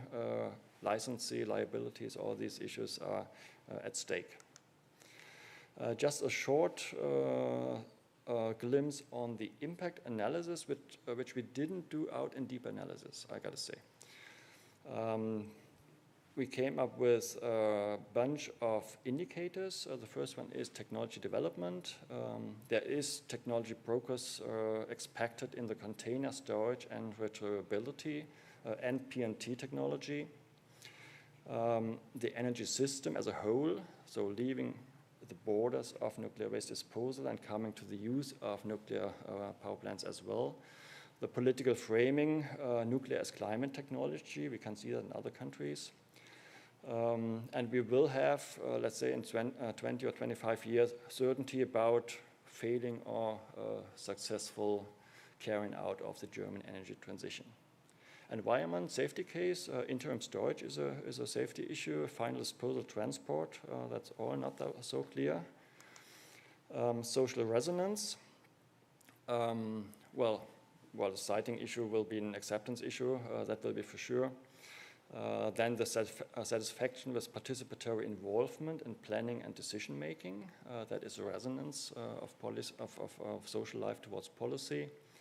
And there are also some institutional factors like approval procedures for facility and infrastructures. I will leave it like that is and come to the conclusion. On the procedural level, I think we are quite kind of happy to have the chance to carry that out within the Transens project and with HUF colleagues. Data collection did work with team and individual work. We try to use the three-level focus of the pathway heuristic.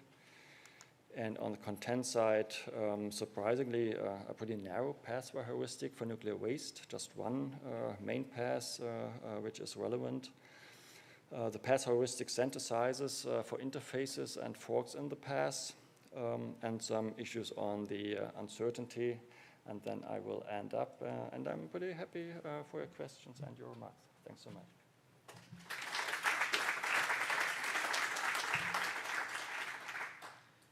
Thank you, dear. So, are there any questions? Or who wants to ask a question? Maybe we put it that way. Oh, don't be shy.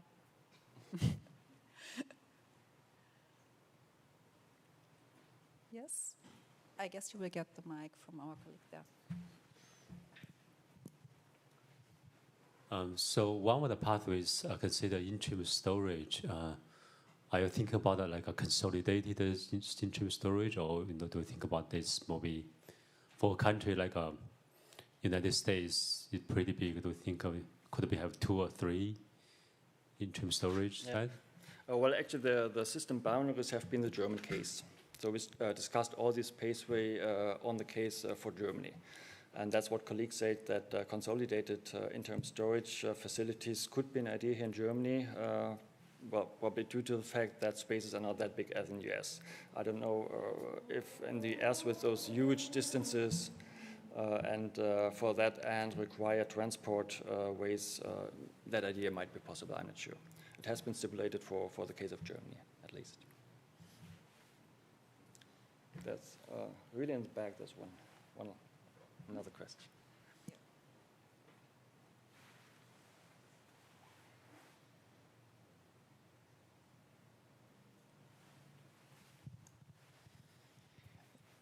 Christoph Bunzmann, base. When you're talking about surprisingly narrow paths, we have to take into account that we have some laws in Germany which predetermine that path. So what arenas do you think about when you're talking about those multi-path systems? Where should they be discussed? Is it the parliament, or what do you think about? Let's say, first of all, I work pretty much in the field of energy transition. And there the scope is much wider than it is here in the case of nuclear disposal.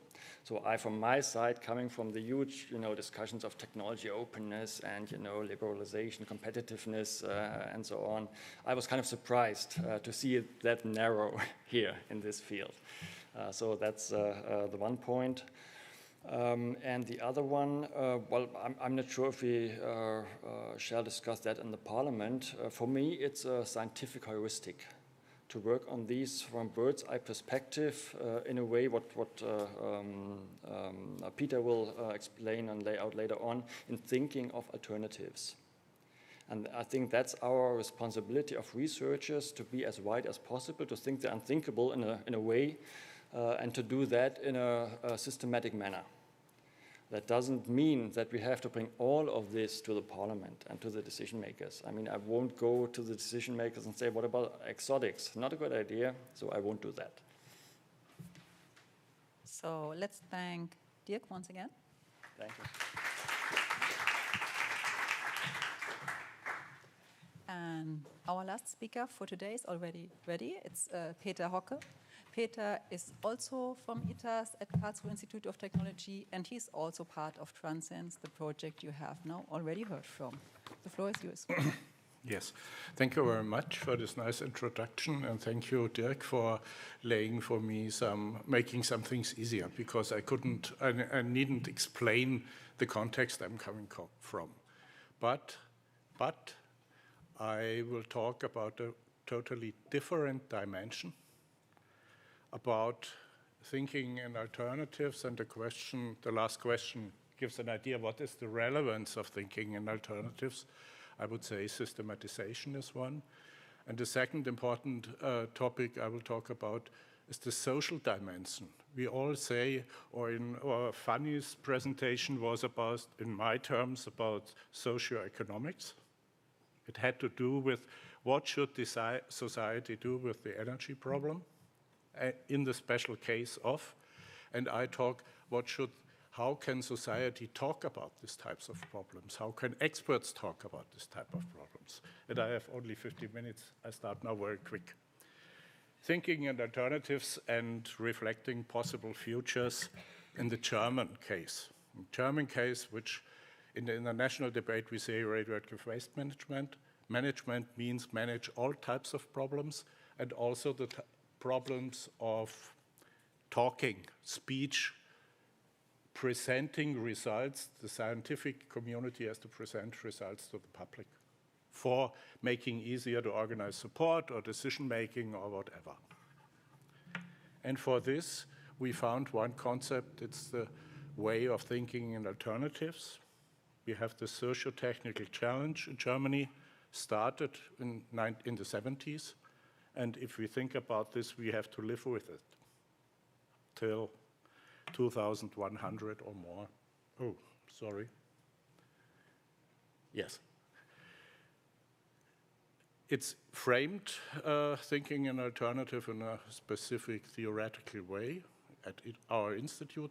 More of the colleagues did write about it, did think about it, did discuss it, and it always shows what if I'm blocked in the path, in the official path, I thought it is a stable one. What could I do else? Is it a better option or not a good option?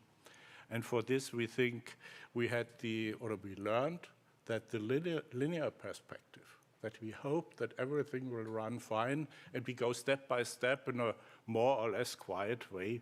We always know the next step very precise. I think the past showed us that it didn't work in every case, also with interim storage, for example.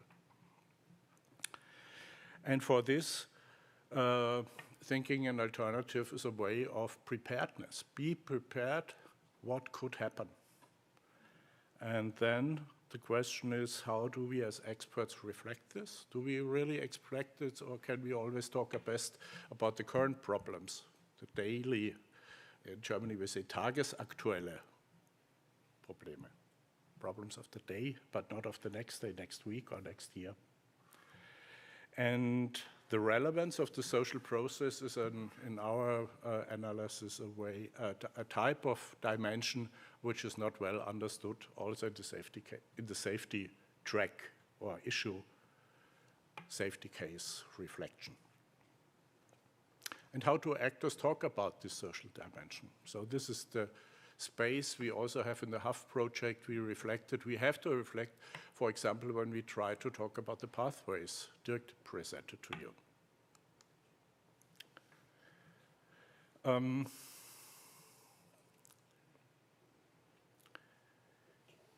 Which understanding of the process? We say we have a socio-technical process, we have a process with the safety issue, and on the other way also a process of preparing licensing, of preparing the site selection, and also all these technical decisions, which type of reversibility we plan to. And for this, we say we need a widened understanding of the process.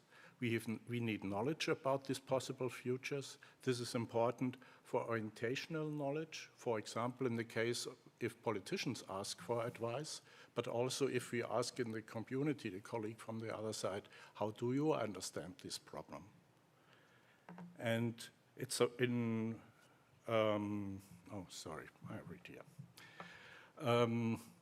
And there we learned that imaginaries and narratives are very influential as they steer the framing of problems in the public debate. We showed this in research we did together with the Öko Institute in another sentence, and also colleagues of us published about this. One assumption was that context matters.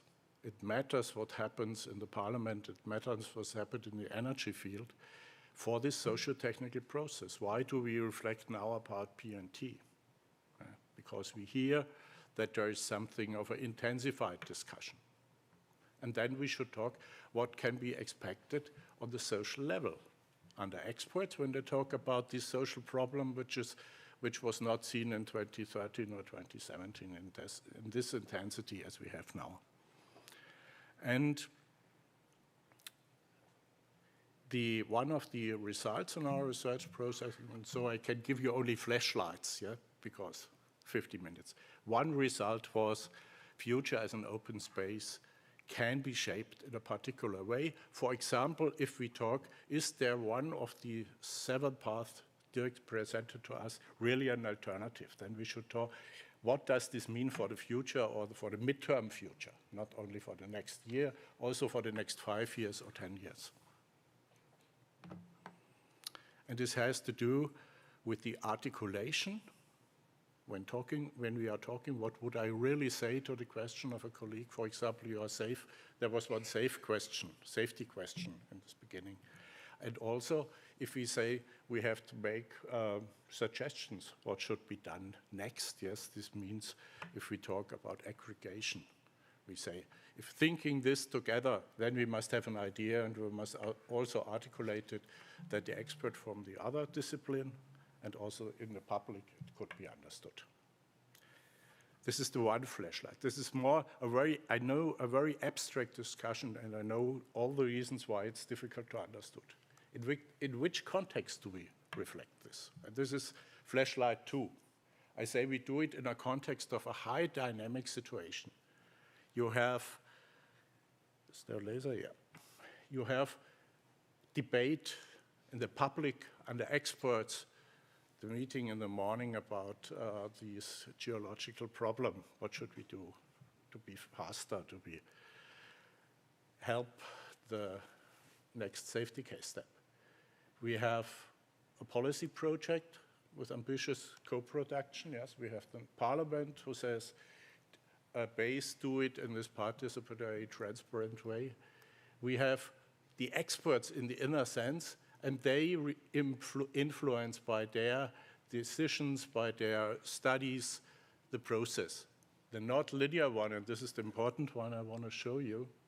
For example, if this system is so high dynamic, we don't have the linear pathway underlaid, and we have the revision of the Stand AG after some years, after this commission published his final report. We had potential sub-areas and Gorleben finished. Yeah? Some person said this was a decision, a problematic decision. I don't know the reasons why this was done so early. And we have now the discussion about the time shift. Should we come 15 years or 30 years later to the site selection decision? How will this run? And this is the important one I want to show you. That's this line of loops to come to operation and closure to solve the problem, Dirk said. And this has to do with innovation research. We know from innovation research that experts always do different things. They articulate a serious problem. This says, for example, leaving 2031, then we have the problem. So, and if this is articulated, what should happen in the best case? In the idealistic case, there should be, after this articulation, there should be deliberation, bargaining about things who can be bargained, also with politicians, and then the decision to stay on the path, to keep with this, or to change things. And this will, in terms of time, it's not easy to be prepared for the next thing because you don't know what will come next. That's the first thing, but we all have expectations what will come.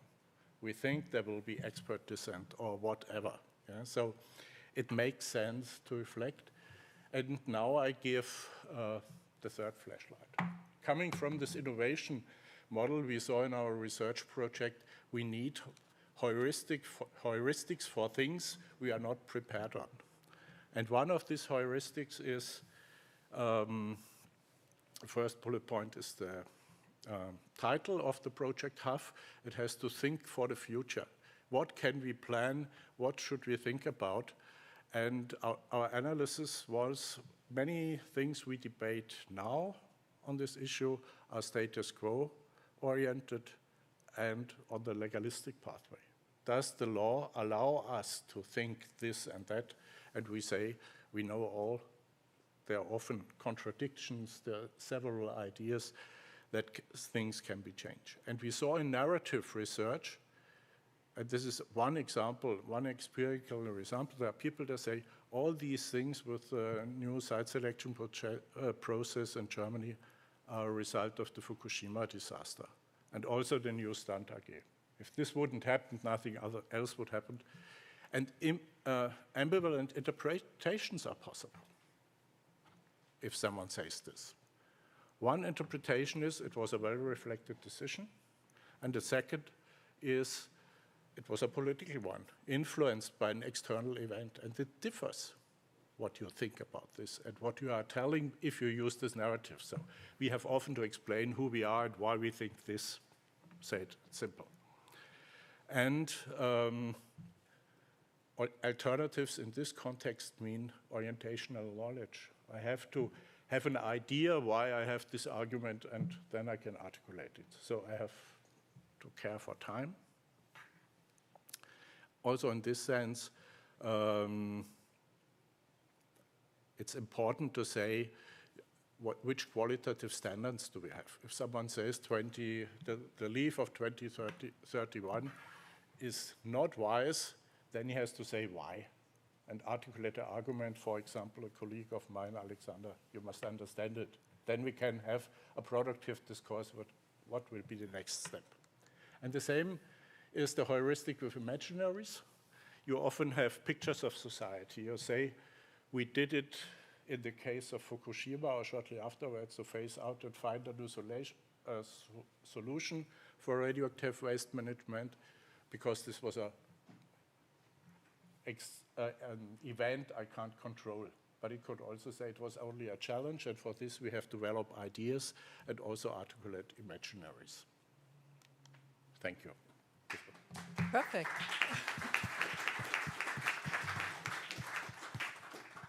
So, thank you very much, Peter.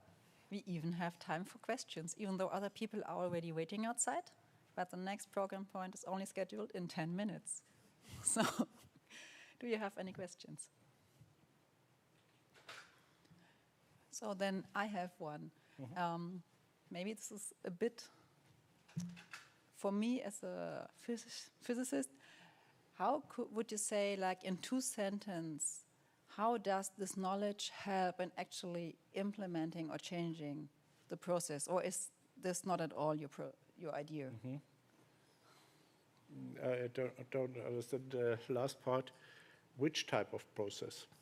Like the process of selecting a site or the discussion or... Especially, I would say, or you can make it clear if you are aware that in some time there will be region affected. Yeah? They know we are in the game, and there's a player outside. The player comes from the federal level, the player comes from scientific expertise, and they have to explain. And they have to say also, is it a traumatic situation, or are we solving a national problem if we take this high active waste to our municipality, to our region? And for this you need, you can say it in the SDS discourse, you would say you need stories. You need, I would say you need more than a story, you need a story and an argument, or a list of arguments behind, and be prepared for this, what will happen in a siting region, let's say, after the licensing, which will last 10 years or 8 years, yeah, then you have to explain one does come the positive and one the negative threat you have. Thank you. That helped me. Is there any other question? If not, I would like to thank all the other speakers once more, and also my co-chair, Matthias, and I will end this session. Thank you.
Hello, hello. Ah, wonderful. Thank you. Problem's been solved. Hello again. All good things have come to an end, and I'm afraid we're approaching this, hopefully you share my opinion, very good end. What we would like to do is what we've done already on Wednesday and on Thursday. I would like to ask on stage 3 people who well also joined all these discussions, panels, workshops, and would like to give us a look back upon their experiences and their talks and their conversations they enjoyed. Afterwards, I would like to call on stage Jochen Alswede for some closing remarks, and maybe he will also give us some future perspective, maybe safeND number 3, we will see, we will listen to him. And then we'll unfortunately have to see you off, leaving Berlin. Hopefully you will think of your lunch packages, or you've already got them, but they are ready. And whatever you're going to do in Berlin or tomorrow in the field trip, I do hope you're going to have a very good time. But now I would like to continue with Rosa Sierra. I've seen her from the University of Kiel. Would you please come up here and join me? Then I've seen Michael Kühn. Yes, thank you very much. Michael Kühn from the Geoforschungszentrum in Potsdam, neighboring city. And Marko Lehtonen from Finland, but recently in Spain, right? University Autónoma de Barcelona. Welcome. This microphone is not, so we will share one, okay? Excellent. Rosa, how was your day? What did you hear? Were you convinced? Did you stick to your opinion? Did you convince others? How was your day? Thank you very much. I have 2 highlights of my day and from the discussions and exchange that I had the opportunity to have. And the first one is an idea that we heard in the keynote, the idea of systems thinking. That is quite a difficult thing to do, a difficult property, but it's very important, and also in relation to the time frames that was part of the discussion after the keynote. The future generations, the long term, what's safety after the commission would be, how can we imagine and design this aspect in the future dimension, and that's quite difficult, and that was the second highlight in our workshop about intergenerational justice. We had once again the opportunity to see how difficult the grasping of the time dimension is, of the long term of the process. But it is a very important dimension, and we asked the participants in our workshop to draw a picture of the final disposal, literally draw a picture. It wasn't easy at the beginning, but I think we observed that after a slow beginning, they were quite discussing very vividly, and I think they got the hint of it. And it was very interesting to see how can we grasp the future dimension. Of course, it is a process. The final disposal is a process, and at least from this perspective of having different steps or consequential steps, we have a sense of the time dimension of it. And also the discussion in our workshop, after the drawing the picture, the perspective of the citizen perspective that we, through our transdisciplinary approach in Transcends, have gained until now. This perspective of the citizens about intergenerational justice problems, about future dimension, and so on, gave us also opportunity to see that for the topic, for the main topic of the whole conference, resilience in the process of waste disposal, that for resilient communication, that's very important to not forget this perspective, this part of the system thinking that the citizens are.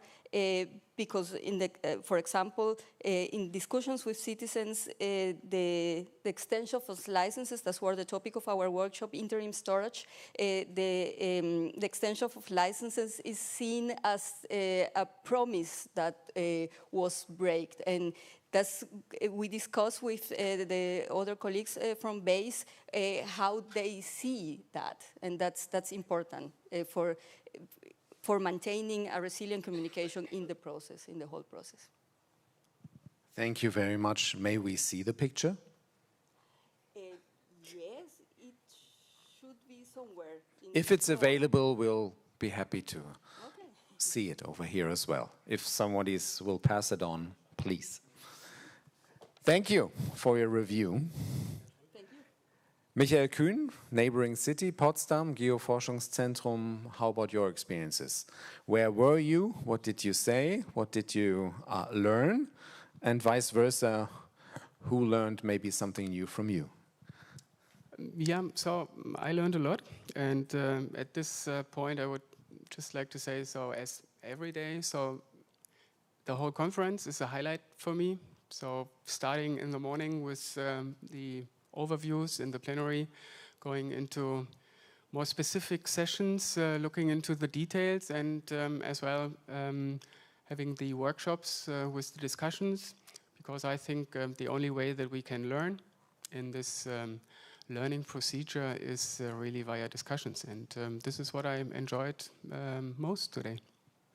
Excellent. Anything you will tell the organizational team to have a second look upon it, maybe to do it better, to have it reviewed?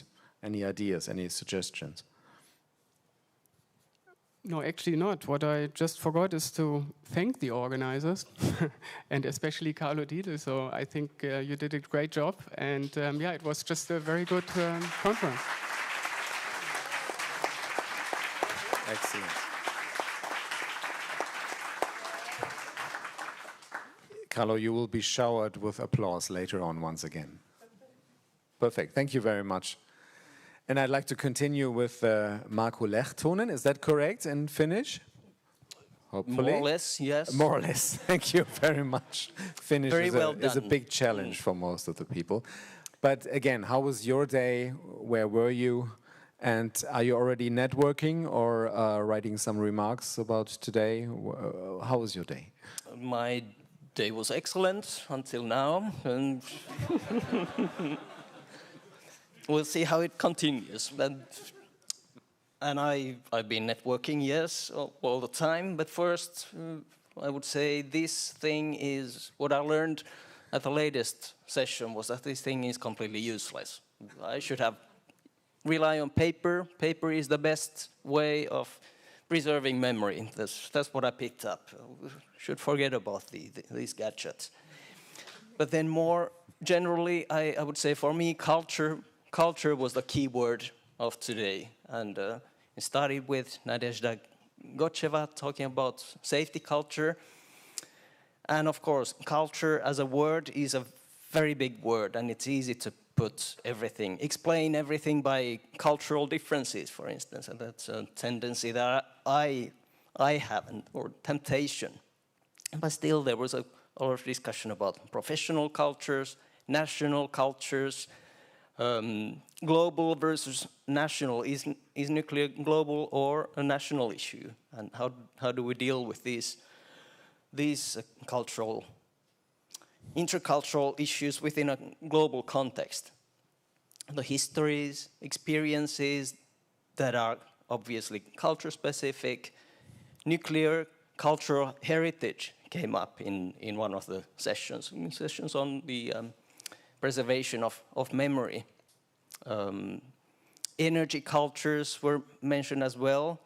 And then finally, intercultural challenges in collaborating between different professions, and that's obviously a key key objective for this whole conference. And then maybe I'll end by a bit of navel gazing, in the sense that I'm of Finnish origin. I've spent 23 years now living abroad. And the more I look at my own country, my home country, Finland, the more I'm convinced that it's a special case and very strange country in cultural terms. And there I'm always more and more tempted to explain a lot of what happens in Finland through culture. And by the way, if you want to learn something about Finnish culture, cross the street and go see this movie of Aki Kaurismäki. Falling Leaves premiere last night. Precisely. With a band playing, and I couldn't even pronounce their name in Finnish. I really couldn't. Very easy names.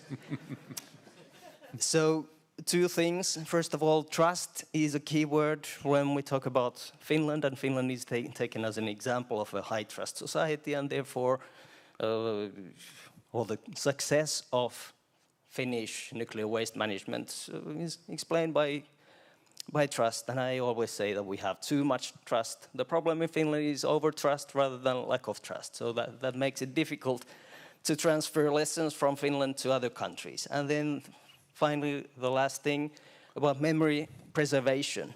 There were several sessions on that topic here, and Finland happens to be a country that's not really interested in the whole topic. So what does this tell us about the resilience of the forerunner in nuclear waste management? That's the question that I was left with. Thank you. And let's just go for a very short last round. Resilience, you've already mentioned it. When we started to prepare for the second edition of safeND, resilience came upon our mind. It somehow, fit to these very challenging times. Did you get encouragement for resilience considering nuclear waste management? Because this is what we had in mind when preparing this conference. Has resilience a strong factor now? Are you convinced of that?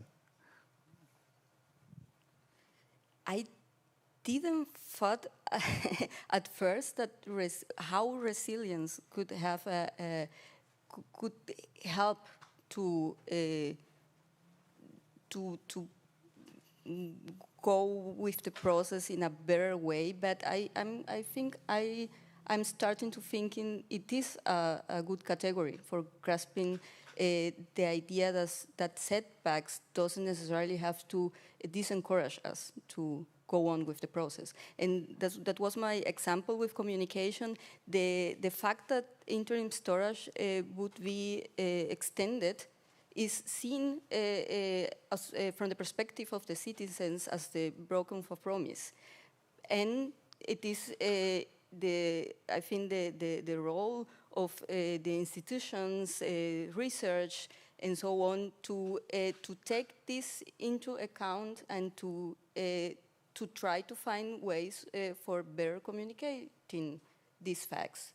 And I think that's a very, the resilience is grasps the idea of that. Thank you. I'll take this one.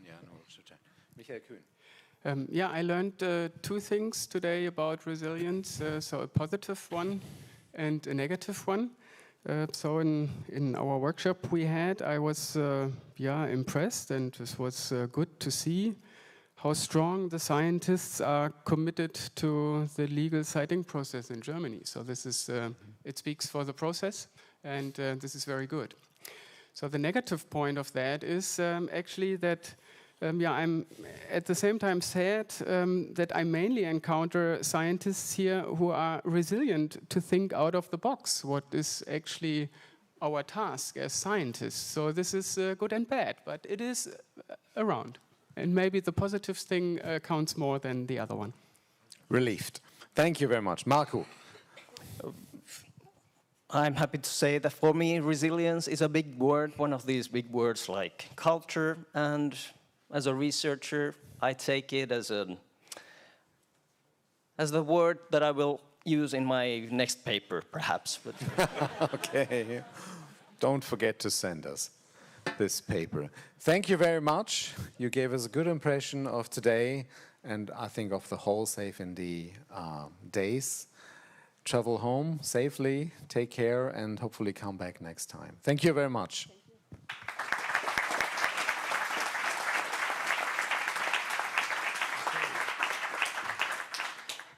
So, now the end is the end. The final word will not be spoken by me, but by Jochen Alswede. He's the head of our Department for General Research and International Affairs. I do see him here on the right side. Thank you. Thank you for making it easy for me, and also a pleasure to be your guide or your moderator, your anchor for these last 3 days. It was a pleasure for me. I was kind of, floating around, sometimes listening to the speeches, the panels, the workshops, and I'm happy that I did understand quite a lot. Not everything, but I did. Thank you very much for all of this. I hope you also take home with you a lot of new information, inspiration, new contacts, new email addresses, new friendships, whatever you have been looking for. And I hope to see you again. Have fun in Berlin if you stay. Have a safe trip home if you continue your journey. And enjoy tomorrow's field trip if you go for Wismut. It's a very interesting chapter of German history. Once again, thank you for participating. Hope to see you again. Now over to Jochen.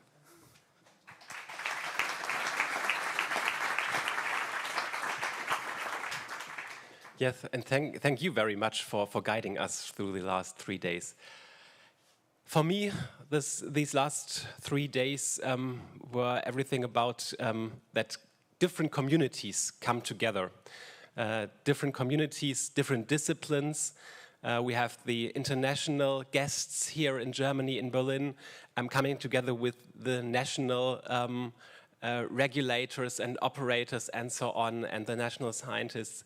We have the different topics, the people who are dealing with decommissioning are coming together with the novel technology nerds and new reactor nerds. And so this was, for me, a really, really good experience in the last 3 days, that these different communities really talk to each other and discuss with each other. That was, a great experience, and I'm very thankful for that you made it possible, of course, also with your contributions and your willingness to be here and to be open for this kind of discussions. And so I want to thank you for your really genuine interest. And that was what I experienced the last 3 days. Genuine interest in hearing the other communities, hearing the other disciplines, hearing the other topics, because we are all heading to one direction, and this is research for safety, for safe solutions, for a safe future regarding nuclear waste management. So thank you all for your really genuine interest. And last but not least, I have the pleasure to thank all the people who made this conference possible. And I would like you all from the organizational team to come up now, and the rest to give a big applause to the many, many people who made this conference possible. Come.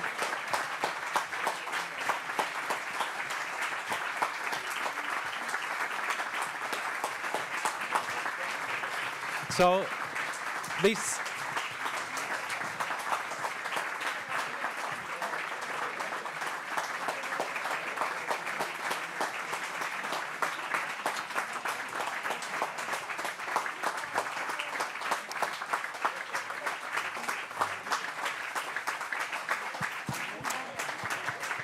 these are the colleagues from the research department, from the department for the event management in our institution, and the colleagues who made the press relations and so on. And it was a big task to make this conference together, and you made it. And thank you very much for you. Thank you very much for your work, and a final applause. And thank you very much for your attendance, and good trip home. And I think we will have do we have the final slide? Yeah, okay.